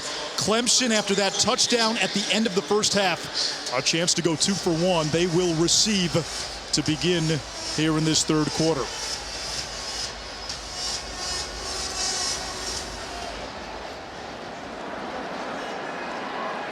Pace. Out across the 20 to about the 25. First half stats brought to you by Zaxby's. Clemson offensively, it's been a struggle all season against FBS competition. 54 yards on the ground. Sean Tucker coming as advertised. Really a national showcase game for him. 132 yards for Syracuse rushing in that first half. Penalty yards and the timing of some of those penalties have played a big part in where we are in this game. Syracuse, 4 penalties in the first half after just 11 in their past 3 games. Uyunglele on the RPO. Finds Ross, who debuttons his way across the 35 as we check in with Taylor. Thanks, Anish. Talking to Dino Babers at halftime, he said the biggest adjustment we have to make is accounting for DJ Uyunglele's legs. He said he is running way more than we expected, and so that's really what they want to focus on this drive. Now, as for Clemson offensively right here, Dabo Swinney said we need to score right here. He said, yes, we got into the end zone, finished drives like we would like to, but we got to stop some of the miscues and penalties. A nice run on first down by Pace. Mikel Jones, the stop. Remember this Clemson offensive line. They're starting Mason Potter at center. Hunter Rayburn is out. Matt Bockhorst, who guard is his natural position, moving back there again today. Putnam coming off an injury. Parks and Mays have both seen time at right tackle. And how about Pace flashing the power again? And another first down for Clemson. A little mojo offensively on this drive. Multiple plays under center here. You're setting up for a play action shot. They operate so much out of gun. You can do more with the ball fake when you turn your back to the defense. Coming back from under center. I'd imagine they're going to go back to that over the course of this drive. Let's see if they pick on Adrian Cole, who's starting at corner in the second half. Garrett Williams, Syracuse's top corner, injured in that second quarter. High snap over the head of Uyunglele. Loose ball, he's able to dive on it. And that's a drive killer. It pins Clemson back inside its own 35. This is what's undoing Clemson. You're going to watch right here. That ball skies. That's on the center. That thing going up and hot here. And it's been 1 step forward, 2 steps back for Clemson this entire game, having to overcome too many mistakes. Now again, that was Mason Trotter, and you can see his snapping hand. He's got a cast on it. A loss of 17. There's Davis Allen. He's been the centerpiece of the passing game in many ways. 7 catches, a career high for the tight end. It's a position you haven't always talked about in the Clemson offense, is really until last year getting so much production from these big dynamic wide receivers. Jordan Leggett was a pretty good one. Fair point, fair point.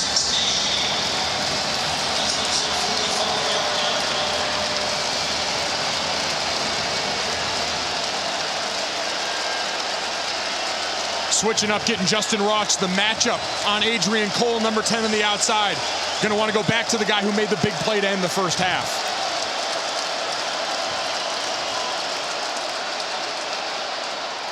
Headed downfield. Ross tried to make the contested catch. No flag. And Adrian Cole, a little celebration at the end of that play. Now, that was a 50-50 ball. That was Clemson saying, we're picking on your weakness. They went right at it. They switched those wide receivers once they saw how Syracuse lined up on defense to go back at him. But the referees have been letting them play physical at the top of these routes all night on both sides. That's a great job by Adrian Cole, coming back over, making a play, not getting there too soon.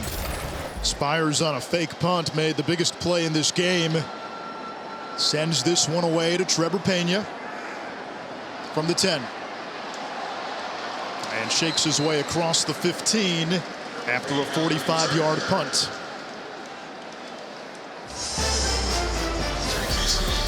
First offensive series of the second half for Syracuse after this. ESPN, home of the College Football Playoff Semifinals. Friday, December 31st on ESPN. Run it.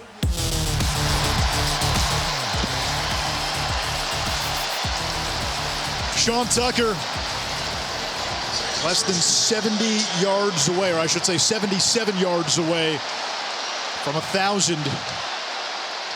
He gets the call on first down, and he gets swallowed up in the backfield. It's that Clemson defensive front. Xavier Thomas, who's had an all-conference type season, got there first.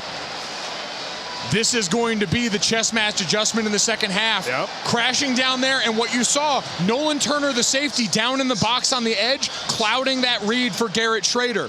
They're going to have to go over the top of them on a couple of pass plays here because they have decided we're going to cloud that read for them on the backside of the zone. Syracuse with Schrader at quarterback. That is not their game offensively.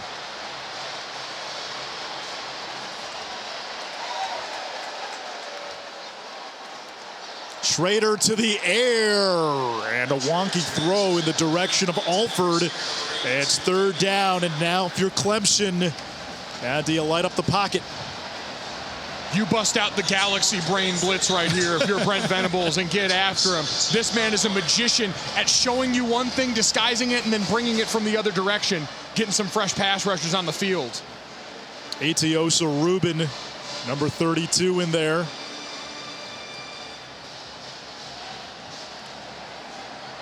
And we know Brent Venables likes to hold, get that sign in there late, see what the offense is giving him, put them in the best position. 3rd and 12. Schrader under pressure. Rubin in pursuit. Now it's Thomas, and he's got to throw it away toward the Clemson sideline. And it looks like we're going to get a late hit against the Tigers.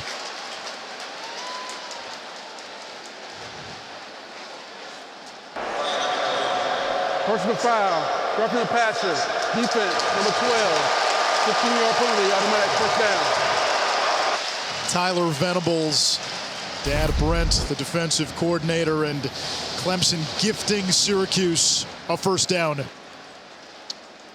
Ooh, and that one was close. He looked like he's in that bounds was here on close. the. Boy, that's a terrible call. I agree I'm sorry. with you. Well in bounds there. I understand he got rid of the ball in that spot maybe a bit late, so you don't want to let him flirt with it, but. That was a bad call that went against Clemson. Schrader looking for Courtney Jackson. Is that a live ball? No, incomplete. That one was close, thrown behind him on there, going laterally down the line of the scrimmage. Syracuse lucky the ref blew the whistle on that one.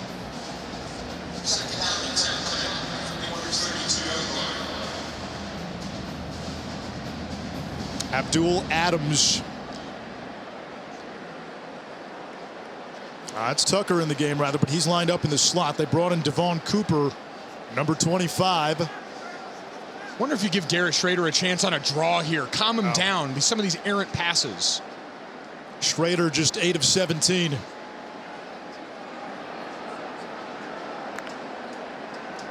There it is. You called it.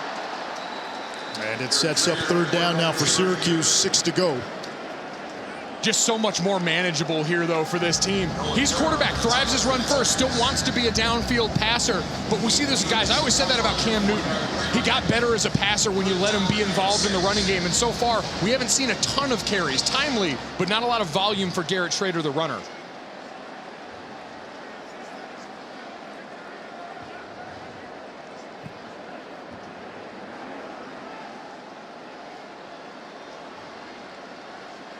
Cooper in motion. Here's the blitz. Schrader chased by Skalski. Throws on the run, caught by Alford, and he's got a first down for Syracuse.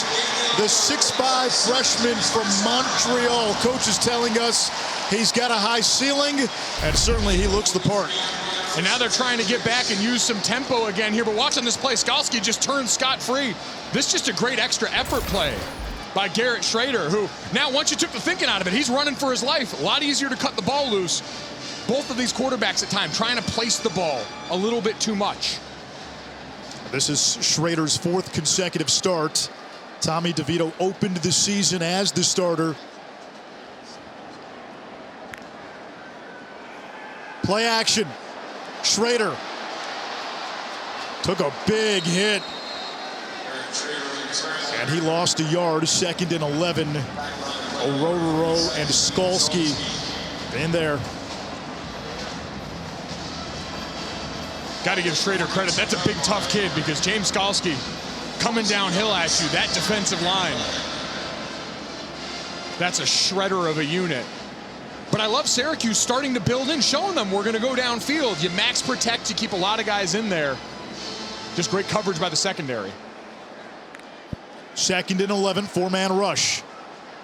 Toward the sideline, Sherrod Johnson. And it sets up 3rd and 7.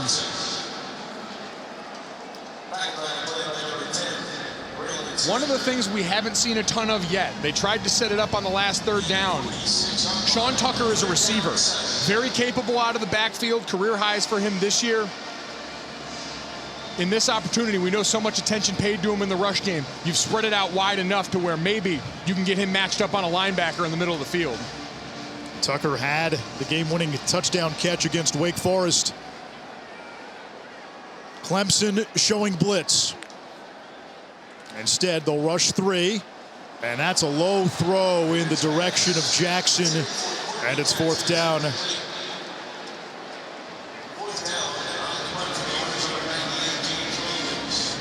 And that's another one, just really struggling with his confidence on some of these short area throws. Anish, this offense is going to have to do a lot better on 1st and 2nd down, because 3rd and 6+ outside of Superman plays, just not seeing the confidence there from Schrader at this point. They only ran once with Tucker on that drive, as James Williams will punt it away. Will Brown waits at the 15.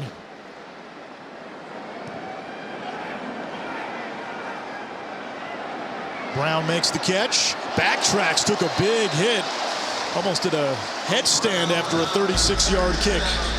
When we come back, Taylor McGregor will talk to a special guest.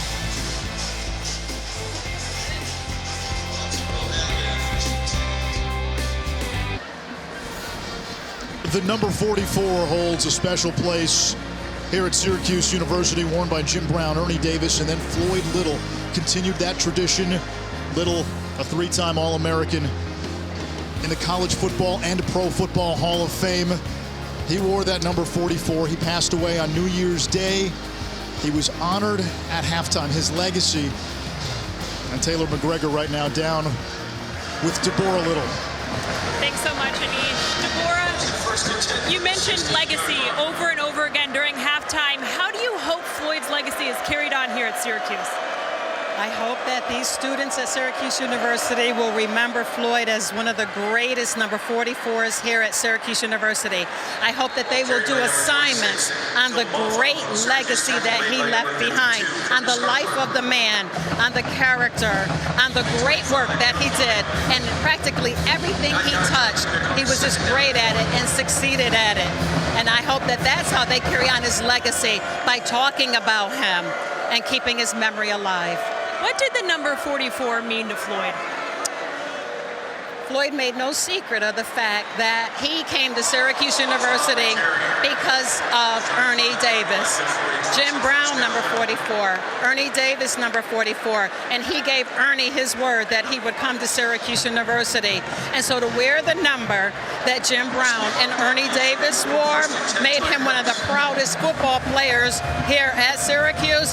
And every time he had the ball, he was thinking about making them proud and carrying on that legacy. So number 44 was everything here at Syracuse, and it was everything to Floyd. How do you hope the number 44 legacy is carried on today?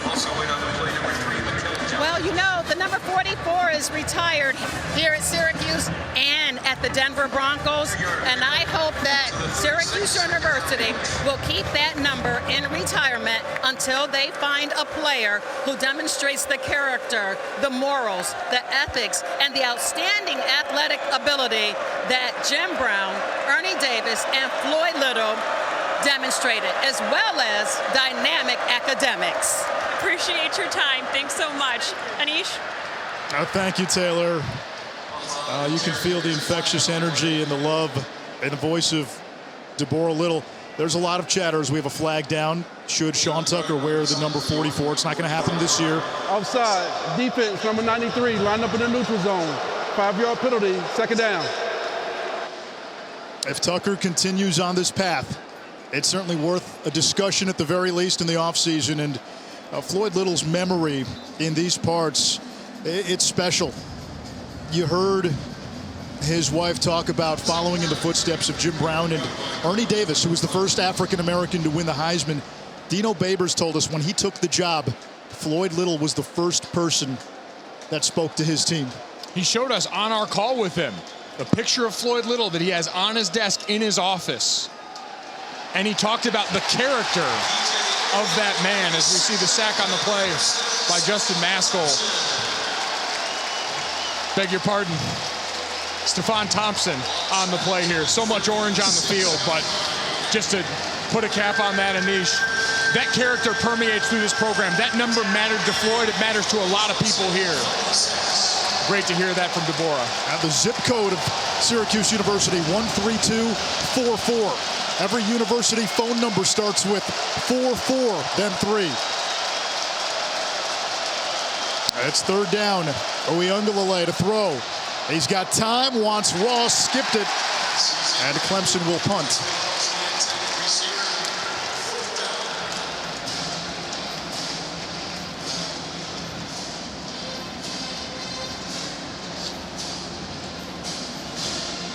Anish, we heard everything mentioned about what you look for in a player who is going to wear that number. Sean Tucker's going to draw serious consideration from what we've seen on the field, from his performance, the way this team talks about him. There's going to be a long, hard look at that. I played at a school with a lot of tradition. Having something like that, a mantle that means so much to the players involved who look to the heroes in the program, that can do a lot to jumpstart and jolt the locker room. Nobody has worn that number since 1998.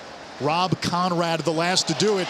This punt by Spires is a short one. It takes a Syracuse bounce. And the Orange will start at their own 41-yard line, just a 23-yard punt. They missed that 44. Floyd Little here. Sean Tucker's been great. Floyd Little, a 3-time All-American, 5-time Pro Bowler with the Denver Broncos. And remembered today at the Carrier Dome.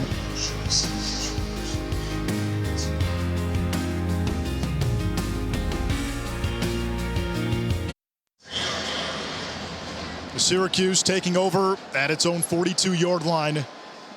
Garrett Schrader off play action. Throws it back the other way. There's Sean Tucker. First catch of the game. And the nation's leader in all-purpose yards brings it into Clemson territory, a pickup of 16. You're going to have to get creative with Garrett Schrader in the passing game. Heading into this one on plays, on passes further than 5 yards downfield. Schrader 3 of 9 for 29 yards and a pick. It's not going to happen in the normal rhythm of your passing attack. So if you're Clemson, why not just force them to make the throw downfield? On the ground here to Tucker, and essentially Clemson is daring Syracuse to do just that. You're seeing them, whether it's Skalski scraping, going over on the backside to make the quarterback hand that ball off, putting Nolan Turner, number 24, down near the line of scrimmage. I'm 100% with you, Anish. Put 7, 8 guys down in the box, dare them to throw over top of you, and give yourself hats towards the best player on their team. The pass game has been almost non-existent, as you alluded to. Schrader, 11 of 21, only 77 yards, and threw an interception in the red zone. Schrader moving the pocket, chased by Maskell. Hit as he throws it, incomplete. Wanted Amari Hatcher.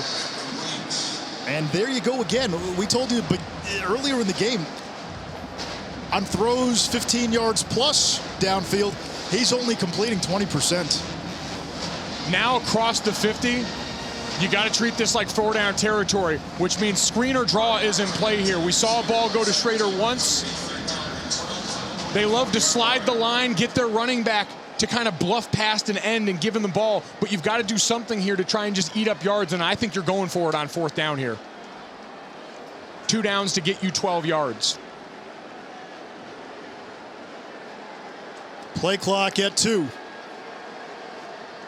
Schrader's got time. Now the happy feet. On the run. And finally tripped up by Venables, Tyler Venables from behind. And it's 4th down. You don't go for it now, and they will bring on the punter. Much too far back. You pin him back now. Your defense has played well to start this second half, but and give credit, this Clemson defense only rushing 3 and 4 on a lot of these 3rd and long plays, but active rushers, Xavier Thomas and company, able to get just enough pressure, get Garrett Schrader off his mark. 3 straight Syracuse drives now, ending in a punt.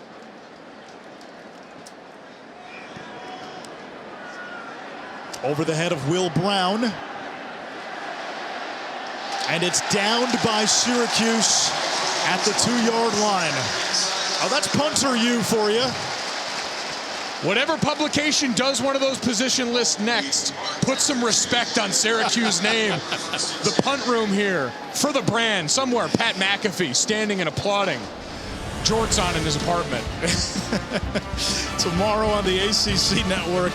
That's a tough image to shake. You got to give me a moment. It's taunting. Manny Diaz in Miami will take on Sam Howell and North Carolina. A couple of top 15 preseason teams looking to find their footing. And then NC State, second ACC game of the year. They go to the Heights to take on BC. Clemson pinned deep. Kobe Pace making his way through the wreckage. And he gets to the 5-yard line.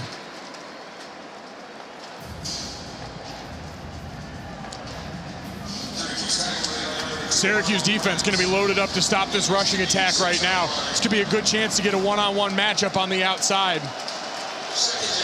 Try and get Joseph Ngata matched up out in the perimeter with number 10, Adrian Cole, the backup in there for your best corner. Garrett Williams left the game in the first half. Oyunglele throws that way, low throw, incomplete, it bounced. Again in the direction of Ngata, but also the direction of Cole. They've clearly put a target on him. We saw them go with Justin Ross. And now this crowd make its presence felt.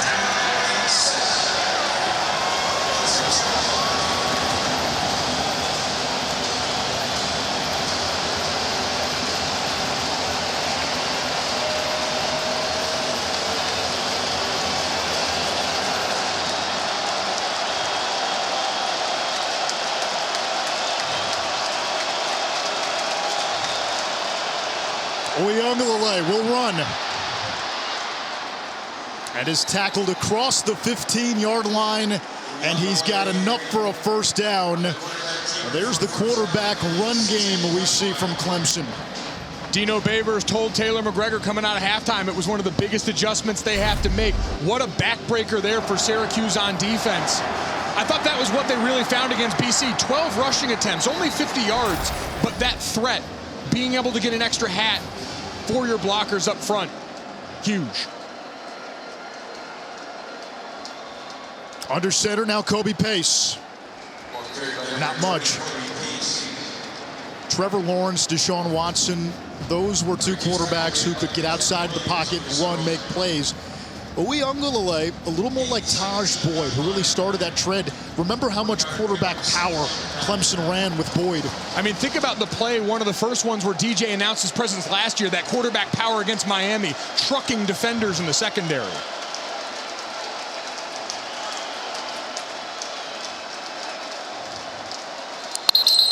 And we get a penalty on your favorite down, 2nd and 9. False start. Offense, number 64. 5-yard penalty, 2nd down. A shame we've got to move off it. But Anish, we talked about what did we learn about Clemson in the first half, the identity. They've had to constantly overcome mistakes. It was the snap on their first drive, coming out, airmailing over DJ's head. Delay of game penalties this game. These are the kind of things, pre-snap penalties coming off a bye, going to infuriate a coaching staff. Now the student section letting the Clemson offense have it. Uyunglele backpedals. He's got Pace, who's tripped up. And close to the original line of scrimmage, it brings up 3rd down. Justin Barron with the trip. That's a great job by Barron sniffing that out because you had the right call. Syracuse tearing up field, guys twisting up front, no recognition from the D-line. And they get to pin their ears back again now. Let's see Tony White, the D coordinator for Syracuse, get creative here. Give this mishmash Syracuse Clemson offensive line something to look at.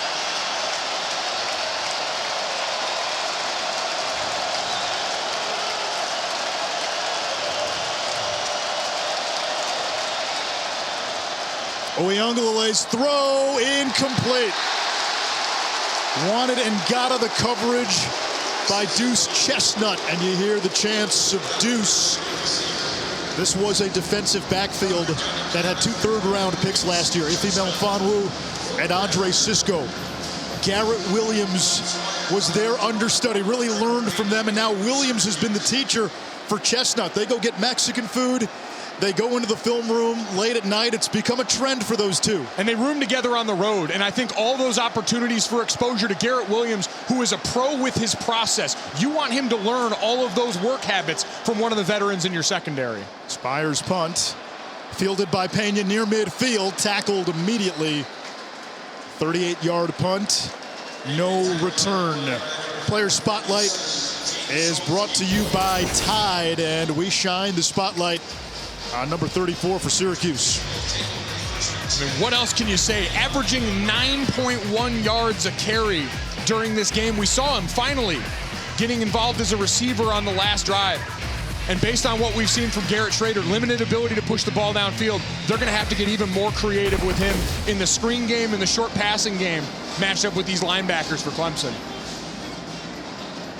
Now, he's been in the red for rushing yards in the second half. Only a couple of carries. Tucker. And he's tripped up after a short gain. Trenton Simpson. Or rather, Jalen Phillips on to stop the safety. 3rd quarter comes to an end at the Carrier Dome. 4 years ago, on a Friday night, these two played a thriller in this very building. They played a thriller in Death Valley in 2018. It's going to be a 60-minute game again. Syracuse and Clemson, a 1-score game through 3.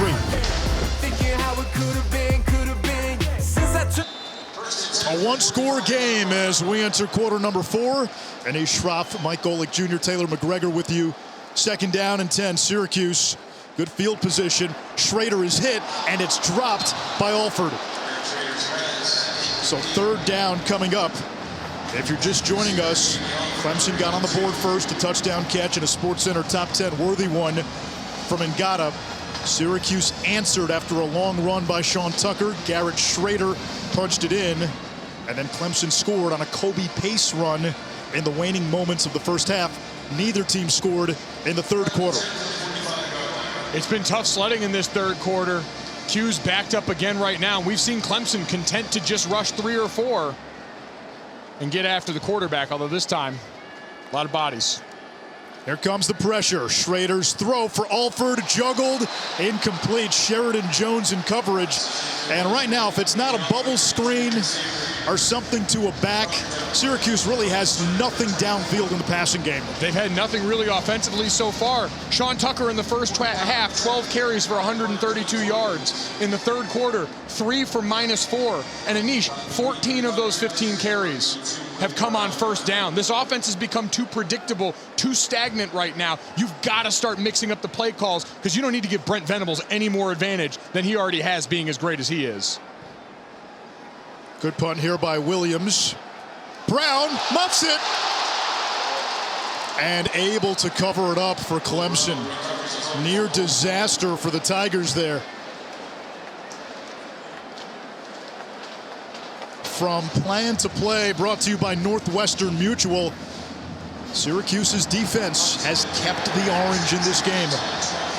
Great plays from the secondary and doing it shorthanded in the second half. We know this team lives behind the line of scrimmage, leading the ACC in sacks per game. But Anish, I've been so impressed with this secondary in the second half. Garrett Williams taken out of the game on the punt fake that Clemson ran for a big first down, a double banger for Syracuse on D. They've stepped up big. From the 10. Trying to run to the right, no angle, no room. Phil Maffa on the carry at second down.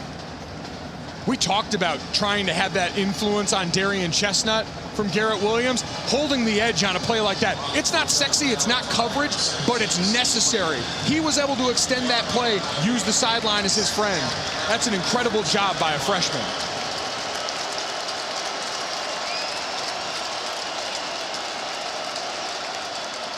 Oyunglele, quarterback keeper, designed run. Unable to drag a couple of bodies to the 21. It sets up third and much more manageable. And I'd go right back to the well on that, especially if Syracuse is only going to have 4 guys in the box. You saw a puller, you saw a running back up on the second level. Tons of bodies in front of a quarterback who barely needs a lead.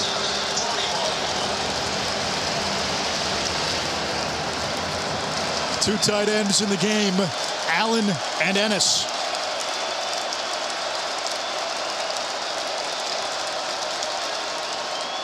Out of the pistol. And Stefan Thompson the stop. Maffa didn't get much. It'll bring up fourth down.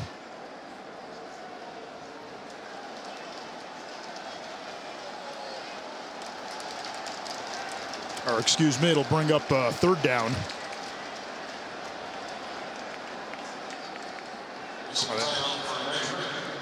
Yeah, it was fourth down. Yep. This should be fourth down. It should be fourth down. They just haven't changed the down and distance marker. They're going to take a look at this and measure. It looked to be short initially.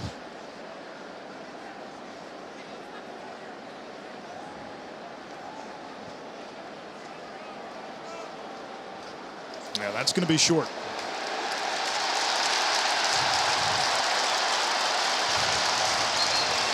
I got to tell you what, short yardage tonight, number 52, Curtis Harper, in at nose for Syracuse, has been money. That guy creating penetration upfield, forcing runs to cut back, is helping the rest of this defense. Look at number 52 right in the middle. Knifing up the field here. You're going to watch a defender fold in right behind him, make a play. That kind of penetration in short yardage, an absolute gut punch. Syracuse with another chance to get good starting field position. High kick by Spires. Fair catch signaled for and made by Pena. A 48-yard punt. Still a one-score game early in the fourth.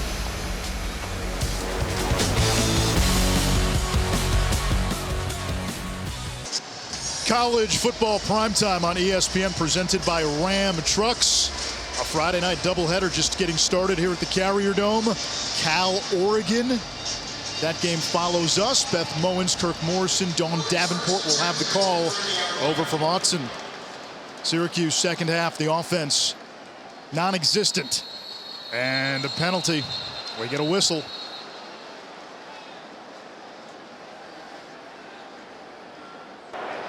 False start. Offense, number 60. 5-yard penalty, first down. Left tackle Matthew Bergeron. We've seen a lot of Kalen Ellis in this game at left guard. Chris Bleich, who got hurt early in this game. He was trying to come back from an injury. Clock operator, please reset the game. Unable to go. Ellis is a freshman against a bunch of guys who are going to be playing on Sundays. You've seen that Clemson rush defense, the one that had only given up one rushing touchdown all season, show up in that third quarter. Negative rushing yards for Sean Tucker, one of the best backs in the country so far through this second half. Empty set. The fake to Tucker. Schrader will keep it, and we haven't seen much of that. The quarterback run game. Schrader today, 7 carries, 6 yards after going over 100 of the last 2 games. We mentioned for Sean Tucker, 14 of his 15 rushing attempts had been on first down. And when you're starting up backed up like this, it's got to be something. You've got an aggressive defense. You've got to take advantage. Something for the wide receivers on the outside, because it just has not worked up the middle on early downs and distances. Clemson has figured it out. They've accounted for that. You've seen these linebackers canceling gaps on the backside, flowing that way. So your quarterback's handing the ball off to the rest of this hornet's nest. And for all the problems on offense, this Clemson defense still championship caliber. Schrader's throw. We get a flag. It was intended for Sherrod Johnson.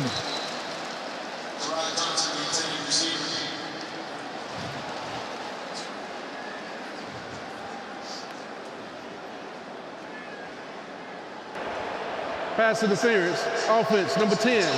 15-yard penalty, second down. That's actually Johnson, 19. And again, you keep backing up Syracuse. You force them into passing downs. They got a lot of ground to make up, and that just has not been in the quiver tonight. Correction. Clemson will decline the penalty. Third down. Decline the penalty. They'll go to third down here. It's been really brutal. These Clemson defensive backs have played up close all night. Something to keep an eye on here too, Anish. We saw early in this drive that false start penalty. When Clemson's D-line's moving, they're getting up and rapid firing their hands here. It's almost like a simulated movement to try and get these guys to jump. You wonder if anyone's going to pick up on that as we see Tucker in motion. Now there it is again. Schrader over the middle of the field, incomplete for Jackson. How many times have we seen a ball hit the hands of a Syracuse receiver today and it ends up as an incompletion? It goes both ways. That ball is on Garrett Schrader. That ball behind him going downfield at high speeds. But we've seen plenty of drops right in the breadbasket. It's been a similar problem for both teams. Syracuse coming off a game in which it ran for 354 yards. Just 135 today, most of that in the first half. And Williams will punt it away to Brown.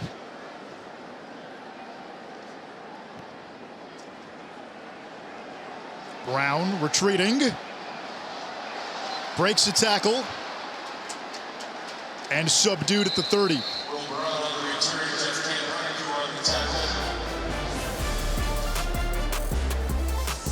Clemson's turn on offense. 11:53 to go in regulation. ESPN College Football Primetime is presented by Ram Trucks, Motor Trend's Truck of the Year for the 3rd year in a row, and in part by Liberty Mutual Insurance. Only pay for what you need. The veil of Onondaga meets the eastern sky above the new look Carrier Dome. New roof, new finish, some upgrades. They've seen drama too. Dino Babers, last 3 games for him decided on the last play. Dabo Swinney, 4 of Clemson's 5 games decided by 1 score.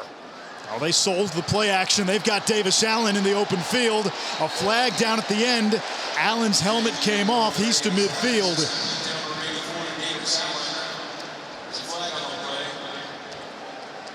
And it's coming back. Going to get Justin Ross on that. Holding. Offense, number 8. 10-yard penalty, first down.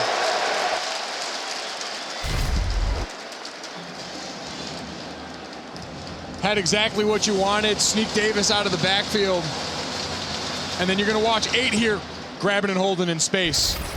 Love the effort. Justin Ross has thrown some critical blocks in the short area passing game, but perfect call against the blitz you had from Clemson, or from Syracuse too. 10 yards from the spot of the foul, so it's 1st and 7.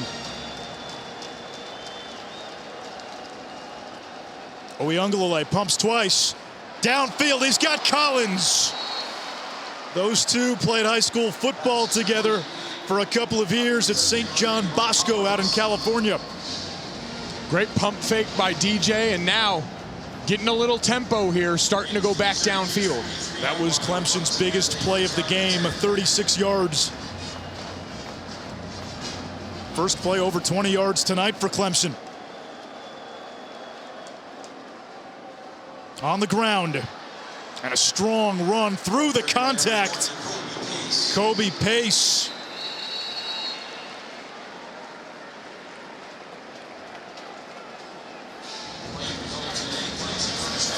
There's an injured Syracuse player down. It looks like Jihad Carter will step aside.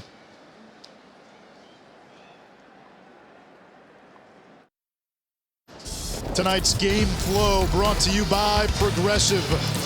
We talked about some of the issues for Clemson coming into tonight. Was it scheme? Was it execution? Well, talent winning out for this team on the field. Big time contested catches.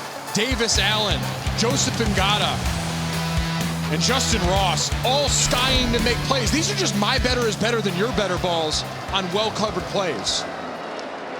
Kobe Pace tunnels across the 25, and all 3 of those catches you saw either resulted in a score or led to a score. They were huge, and that fake punt again had the double whammy of not only a critical first down and a scoring drive, but Garrett Williams has not re-entered the game. Clemson's best cover, or excuse me, Syracuse's best cover corner.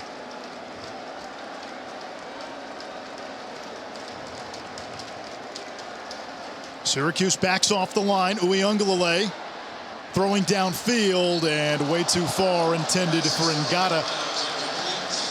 You get the sense if Clemson can walk away with points on this drive, given what we've seen from Clemson's defense and Syracuse's offense, if this is a 2-score game in the 4th quarter, boy, that tilts the advantage in Clemson's favor by a huge margin. It does. If you're Syracuse, you've got to come after and bring pressure right now. You've got to send 5 or more. You need to try and back them off and make this a tougher field goal.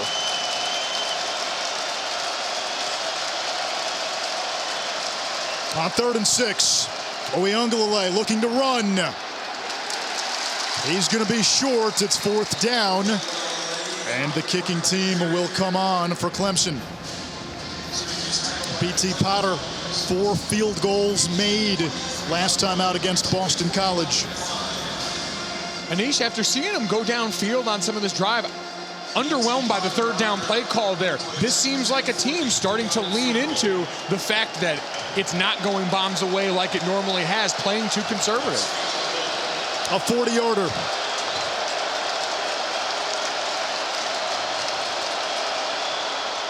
The kick is up and good. Potter now 6 for 6 inside 50 this season, and Clemson makes it a 2-score game. And now, if you're Syracuse, Mike Golick Jr., I know Garrett Schrader's your quarterback, and he's given this team a spark. But with where we are in this game, Tommy DeVito's the better passer. He has plenty of experience, 17 starts. I think you've got to give him a look. I think especially from what we've seen, Garrett Schrader has not even displayed confidence in the passing game, especially in this second half here. You're going to have to be in obvious passing situations from here on out, and I think he'd give you a better chance. This week on Sunday NFL Countdown, Randy Moss ranks the week's best catches, and you got mossed. We gave him a few today, didn't we? Have at it, Randy. We got plenty to choose from. It's a potpourri of You Got Mossed. Hey, plus the latest on the Cardinals. They're undefeated, but will be without Cliff Kingsbury as they take on the Browns. Kyler Murray playing like an MVP candidate. No Nick Chubb for the Browns either heading into this game. Everyone walking in shorthanded for a matchup of two of the best teams. Syracuse will bring it out to the 25-yard line. 9:22 to go in regulation. All right, we brought it up at the start of the broadcast. A lot of doomsday alarmists with Clemson, especially on the offensive side. We thought we would see better coming off a bye. Is this just who they are in 2021? It is for right now. We've seen them have to overcome still too many mistakes. The beautiful part, though, is, Anish, while you're winning by these close margins, you've got a championship defense that's going to be able to buoy your offense through in the meantime. Schrader on the slant to Courtney Jackson, and he is devoured immediately after a gain of 5 yards by Nolan Turner, the All-American safety.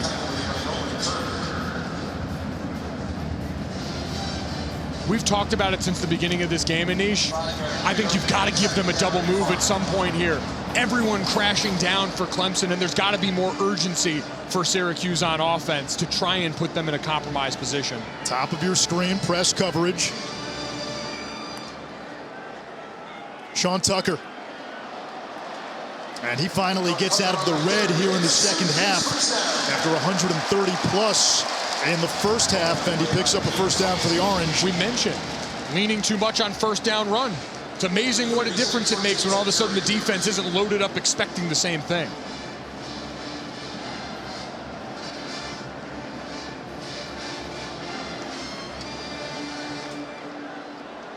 Dino Babers has been criticized a little for his clock management. I know there's 8+ minutes left. Do you pick up the tempo a little bit? I thought we'd see more of the hurry up that we've seen at times from the Syracuse offense in the first half. Back to Tucker. Broke the first 2 tackles and ends up picking up 1.5 yards. Balin Spector with the stop.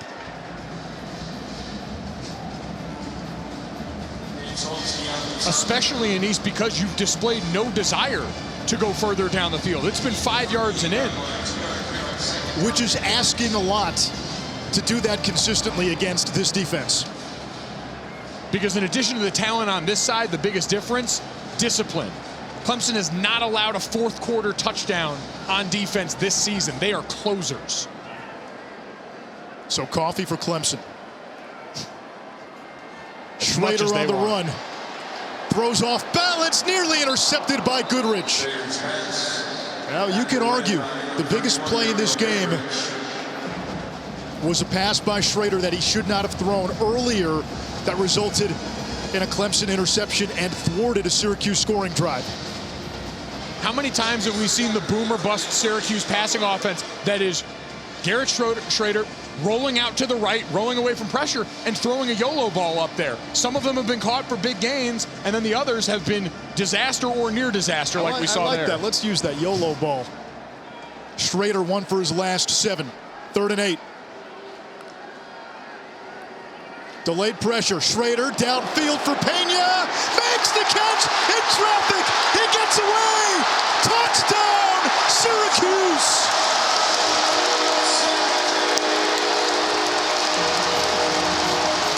Sometimes you only live once.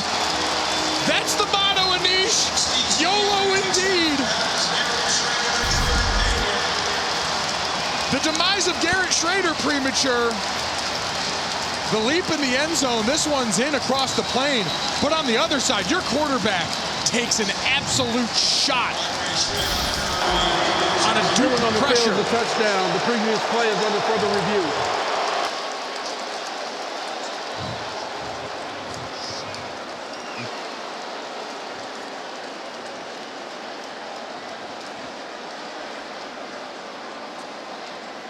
I think this is going to be an easy one for them to confirm. My, oh my, cardiac Clemson in another one. Schrader got punished after releasing that ball. And for Trevor Pena, that was just his 2nd catch of the season.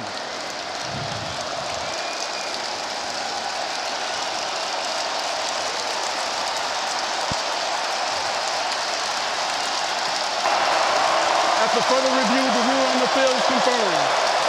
Well, that was an easy decision. So Dino Babers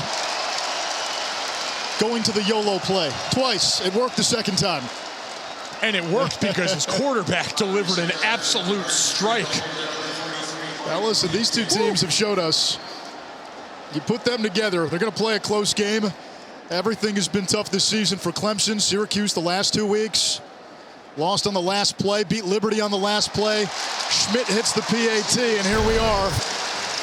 A 3-point game, 7:18 to go in the fourth quarter. Eric Carter with the hit, but Garrett Schrader standing in the pocket and delivers down the field. Trevor Pena heading to the end zone, and you knew it had to happen on Friday night. 14-17 Clemson.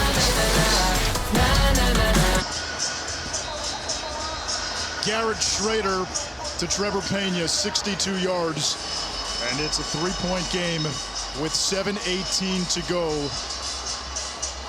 Syracuse to kick off to Clemson.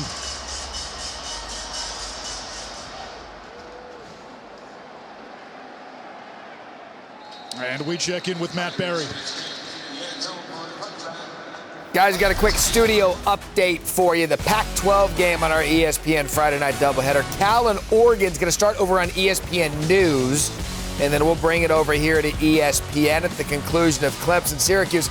Guys, I got to thank you for this finish. A second ago, Galloway was dozing off. He is all in now. Coffee's for closers, Joey. Cal, by the way, looking for its first top 10 road win in 52 years. Let's see if Clemson's got a counter. Oyunglele has his running back. And Maffa, who's done a nice job out of the backfield as a receiver as we take a look at that last Syracuse TD. Yeah, you're going to watch Clemson gamble on defense. They send Barrett Carter, the outside linebacker, on a blitz, and they rotate Nolan Turner over as the safety. But he looks right past Pena. You're going to watch him focus on the outside receiver with his eyes when he gets over the rotation, and then he puts his eyes outside. Pena runs right down that seam past the other deep safety. And it is good night. They may have found a matchup they like with those Clemson safeties. On 2nd and 1, it's Big Cinco for the first down.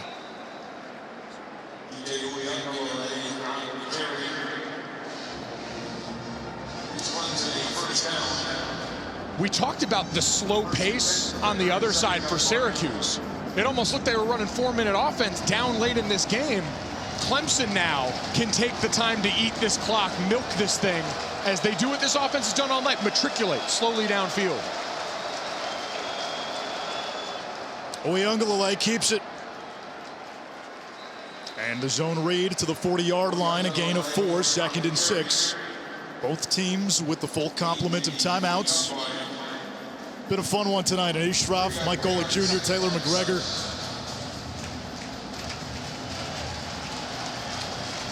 I'll give Clemson's offense a lot of credit, Anish. There's been mistakes, there's been drops and penalties, but they haven't blinked down the stretch here, and they've stepped up and made huge plays when needed. Let's see if DJ's got a few more. Syracuse crowding the box. Oyunglele got a yard, maybe 2. It's 3rd down. Mikel Jones with the stop.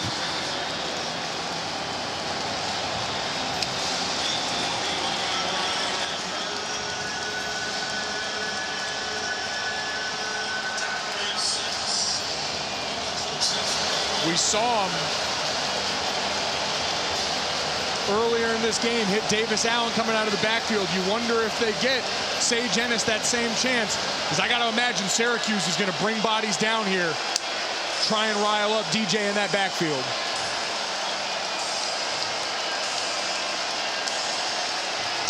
Play clock down to 2, and Clemson will use its first timeout. What does Dabo Swinney dial up here? 30-second timeout. Tony Elliott, his offensive coordinator. He's come under fire, and Dabo Swinney, a staunch defender of Elliott this week, told us, hey, this is the guy who called the plays to beat Bama twice. And when Bama beat Clemson in the championship, Clemson put up 500-600 yards worth of total offense. He said, just like DJ didn't forget how to throw the ball, Tony didn't forget how to call plays. Yes, this offense is a work in progress. I think every Clemson fan would tell you they expected to see a little more from this offense, especially coming off the bye week, and especially considering the fact there were signs of progress in the BC game. There were, but this is always an offense that has been dependent on big-time talent to make huge plays for them. And they've had guys at quarterback, running back, and receiver to do it. So who's the guy you go to now? I think Justin Ross has been your guy in big moments all night. In the slot, right here in the three receiver side. Ross in motion. He's got 5 catches. Pressure coming.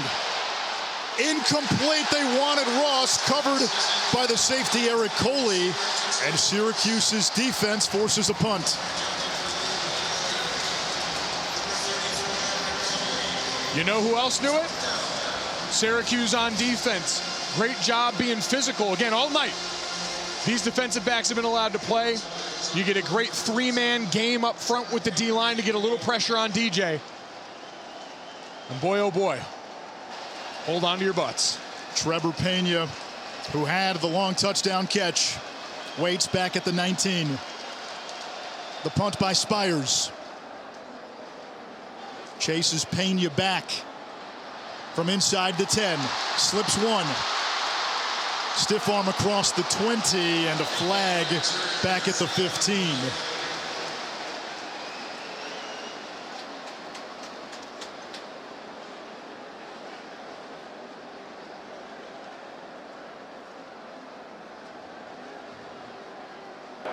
Doing the return, illegal block in the back, receiving team number 24.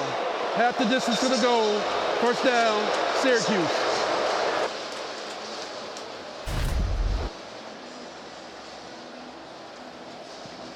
Easy one for the officials right there, pushing the back right by the ball carrier. And it's never been an easy one for Syracuse tonight in terms of field position. They're going to have to grind to work this one, and definitely going to have to up the tempo now compared to what we saw that last drive.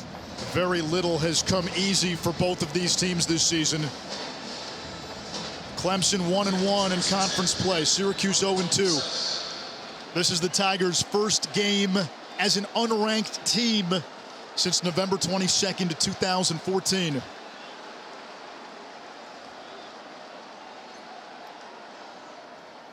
Handoff is to Sean Tucker.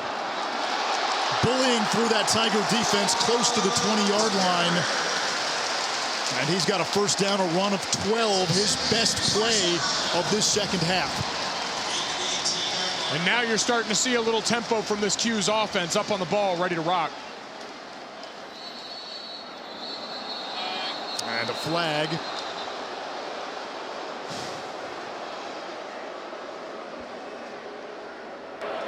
False start. Offense number 76. 5-yard penalty. First down. That's Kalen Ellis. He's the freshman from Hawaii who stepped in when Chris Bleich couldn't continue.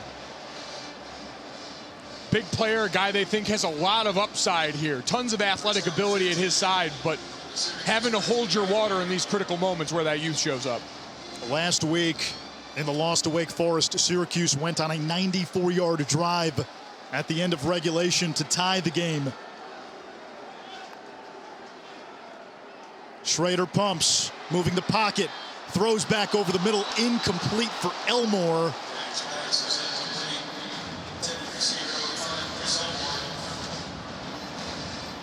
Second and 15.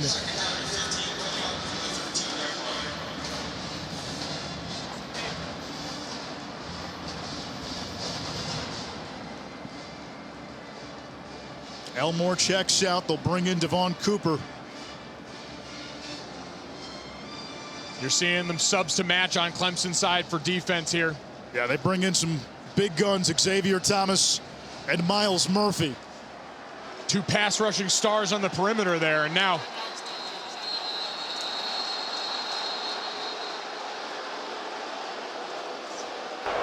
Prior to the snap, timeout Clemson, their second 30-second timeout. They only had 10 guys on the field. And you saw James Skalski going over here and giving it to the coaches a little bit. Subbing in on that play here. your leader on defense. And Clemson now down to its final timeout as we check in with Matt. Golick Jr., speaking of leaders on defense, Kayvon Thibodeau in uniform, ready to go for the 9th-ranked Oregon Ducks, coming off the loss to Stanford out of their bye week. We'll start this over on ESPN News. We'll move it here to ESPN at the conclusion of your game. I wonder who's going to call the plays for Oregon with Joe Moorhead out with an illness. Yeah, the undisclosed surgery that had him miss the Stanford game. He's been such an asset for them, a dynamic play caller out there for Mario Cristobal's outfit that we know is led by that great defense with Kayvon Thibodeau. 2nd down, 15 to go.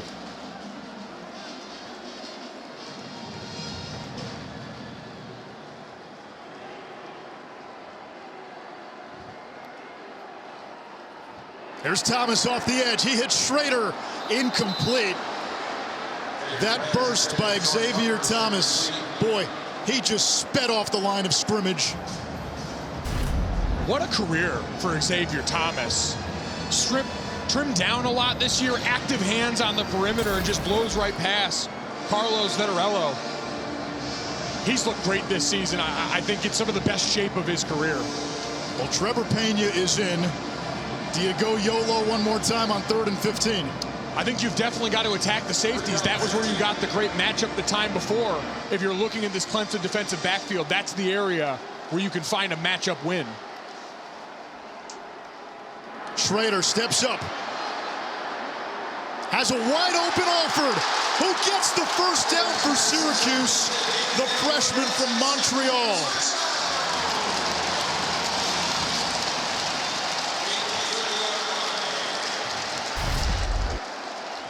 Every time you think Schrader's done.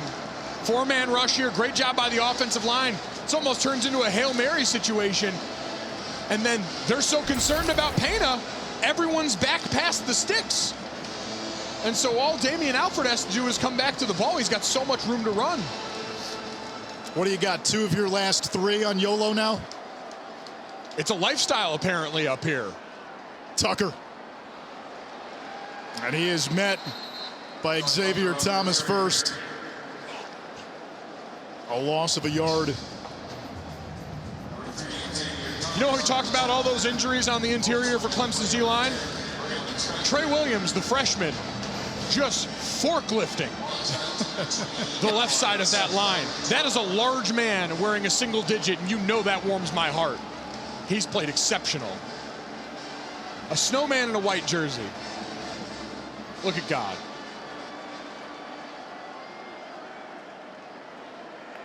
Second and 11. Here's the blitz. Schrader downfield. Alford cannot hang on. Nate Wiggins in coverage for Clemson.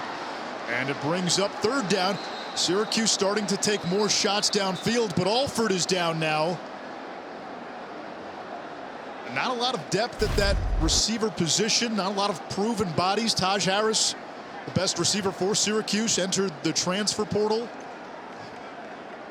Boy, that is a lot of contact they're letting them get away with. Nate Wiggins, you know, they've called it that way all night, though. And it's been consistent. You're right. By the 4th quarter, it's on everyone involved to adjust. You go over on the sideline as wide receivers, really after the first couple of series, and say, all right, this is how we're calling it. Now it's on us to respond. They are still tending to Alford. For those of you looking to watch Oregon and Cal over in Eugene, that game will begin on ESPN News. 2:31 to go. 3rd down coming up for Syracuse. Clemson with 1 timeout. Syracuse has all 3 timeouts, but again, given the caliber of the opponent, is this 4-down territory for the Orange? I think absolutely. I know your defense has been playing well, but this is not an offense that's been quick strike save for a couple of these plays here. I don't think you can rely on that. I think you got to put your foot down on the gas pedal right now. Try and finish this game on this drive. How much of it is dependent on what happens here on 3rd down as Alford is walking toward the Syracuse sideline? And that's why I think you give that information to your offensive coordinator right now and say, call this with 2 plays in mind. And last week, remember at the end of the game, there was a big decision for Syracuse. They get a touchdown late. Do they go for 2 in the win? And Dino Baber said initially he wanted to kick.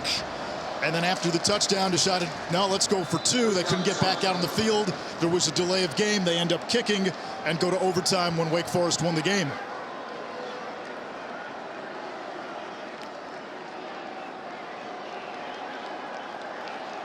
Schrader looking to the sideline.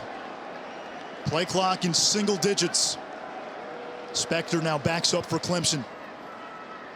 Schrader looking for Tucker, and Skalski eats him up right away.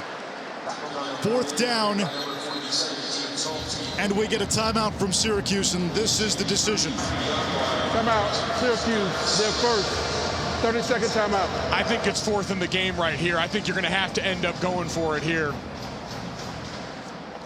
You use that timeout, that tells me you're drawing something up, because otherwise you would want that 3rd timeout if you're going to punt. Exactly.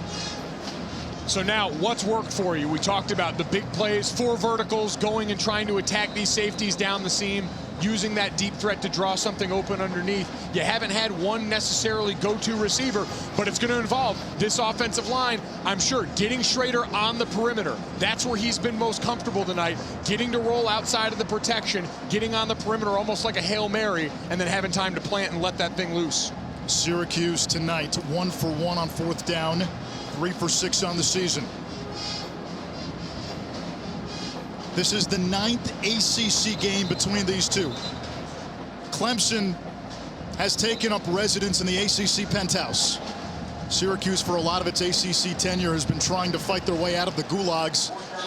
Yet there have been 4th quarter games in 2014, 15, 17, and 18. And again in 2021. Empty set, 4th and 7. The Orange need the 40. 3-man pressure. Schrader rolling out, throws. He's got an open receiver. It's Quealy, and a 1st down into Clemson territory. A gain of 18. 2:15 to go. That's a direct result of what we saw on the touchdown before. Brent Venables gambles, goes for the blitz, and gets burned. So that time you drop everyone back into coverage, and you're too soft near the sticks. The kicker for Syracuse, Andre Schmidt, a former Groza Award winner. You're indoors, no elements. His career long is 54. The handoff is to Tucker. And he's close to the 40 of Clemson. 2nd and short. Spector the tackle. This is a great opportunity to pop those, because now Clemson's really backed off here. Your end of the game, you don't want to give up the big play in the touchdown.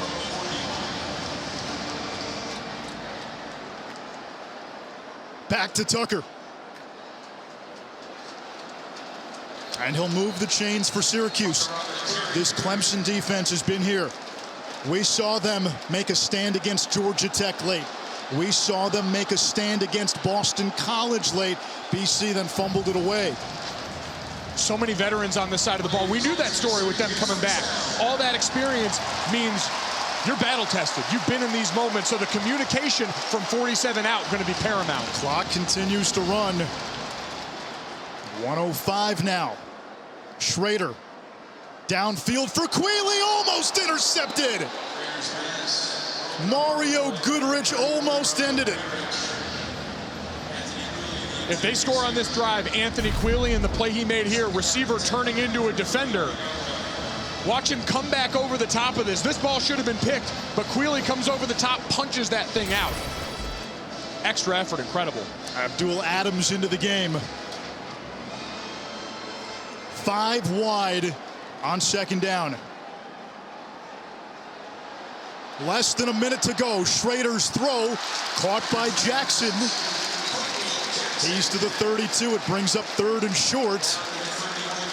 You're not seeing that much of an urgency from Syracuse now. It looks like they're going to call timeout. 30-second timeout. And that'll stop the clock with 54 seconds to go.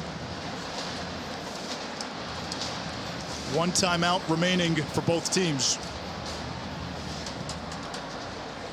So now the priority becomes the 1st down here. If you're Syracuse, you want to keep that 1st down in your pocket.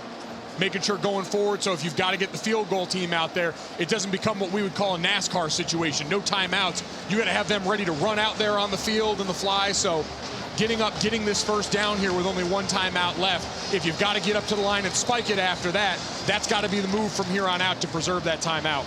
Another test for this Clemson defense late in the game, and a chance at a little redemption for Dino Babers, who we told you was criticized for some of his late game decisions against Florida State and against Wake Forest. I think long and hard about running the quarterback here potentially. We haven't seen him pull it in a while. From the 31, the give is to Tucker, and a first down for Syracuse. Let's see, wait. They backed up on the spot. This looks awfully close. He's short. It's fourth down. And another timeout by Syracuse. So Dino Babers uses his last timeout. Is this a decision? Do you kick the field goal? Timeout, Or Syracuse. The do you third and actually final go for it? timeout. 30-second timeout. What do you do here? With the kicker you've got here, you're going to probably have to put it on his leg at this point. Your offense. You're not inside the 10 here, right? Is that the approach? You're thinking about it. I'm thinking long and hard because, Anish, my proclivity is to usually go for it on fourth down here. They've struggled on fourth down, but this is fourth and short with one of the best running backs in college football. But at the end of the day, you got an opportunity in close range to tie this game down the stretch. Schmidt is coming out. Now this season, he's only 1 of 4 from beyond 40. Earlier tonight, he became the school's all-time scoring leader. Mike Midkiff to hold. And Aaron Belinsky is the long snapper.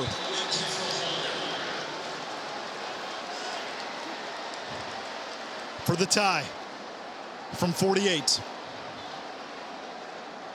This would match his season long.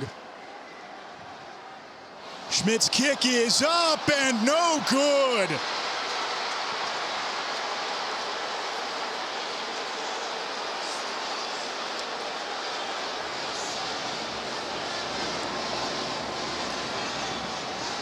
A lot of questions going to be asked once again about what you do here. If you're going to kick it, why are you calling timeouts? Why not bleed down more clock? That's going to be a lot of the issue Syracuse fans once again have, is if you have a plan, stick with it and operate by that the entire way if you know you're going to kick when you get into that range. If you're calling timeout, then go for it on fourth down here. It's just indecisiveness, it seems, once again. It's been something that has happened a lot, and it's something Dino Babers will have to answer for again. Clemson will take a knee. They're going to escape Central New York with a 3-point win. The Tigers will get their 5th win of the season by 1 score. And really for Syracuse, another game that comes down to the end in ACC play, and they come up short again. Game Track is brought to you by Mission Tiger. DJ Uyunglele, you saw the numbers there, 181 through the air, a touchdown. Clemson avoids an upset on this Friday at the Carrier Dome, holding on 17-14. This Clemson offense like a brisket, low and slow, but they've managed to get the job done coming off the bye. Still a lot to clean up, but playmakers finally starting to step up, make some of those grabs for you. All the difference in the game tonight. And Clemson's defense made a number of plays throughout the game. The Tigers hold on. They go to 2-1 in conference, 4-2 on the season. For Taylor McGregor and Mike Golick Jr., I'm Anish Shroff. Our final score, Clemson 17, the Cuse 14. Off to Autzen, Cal, and Oregon. Here's Beth Mowens.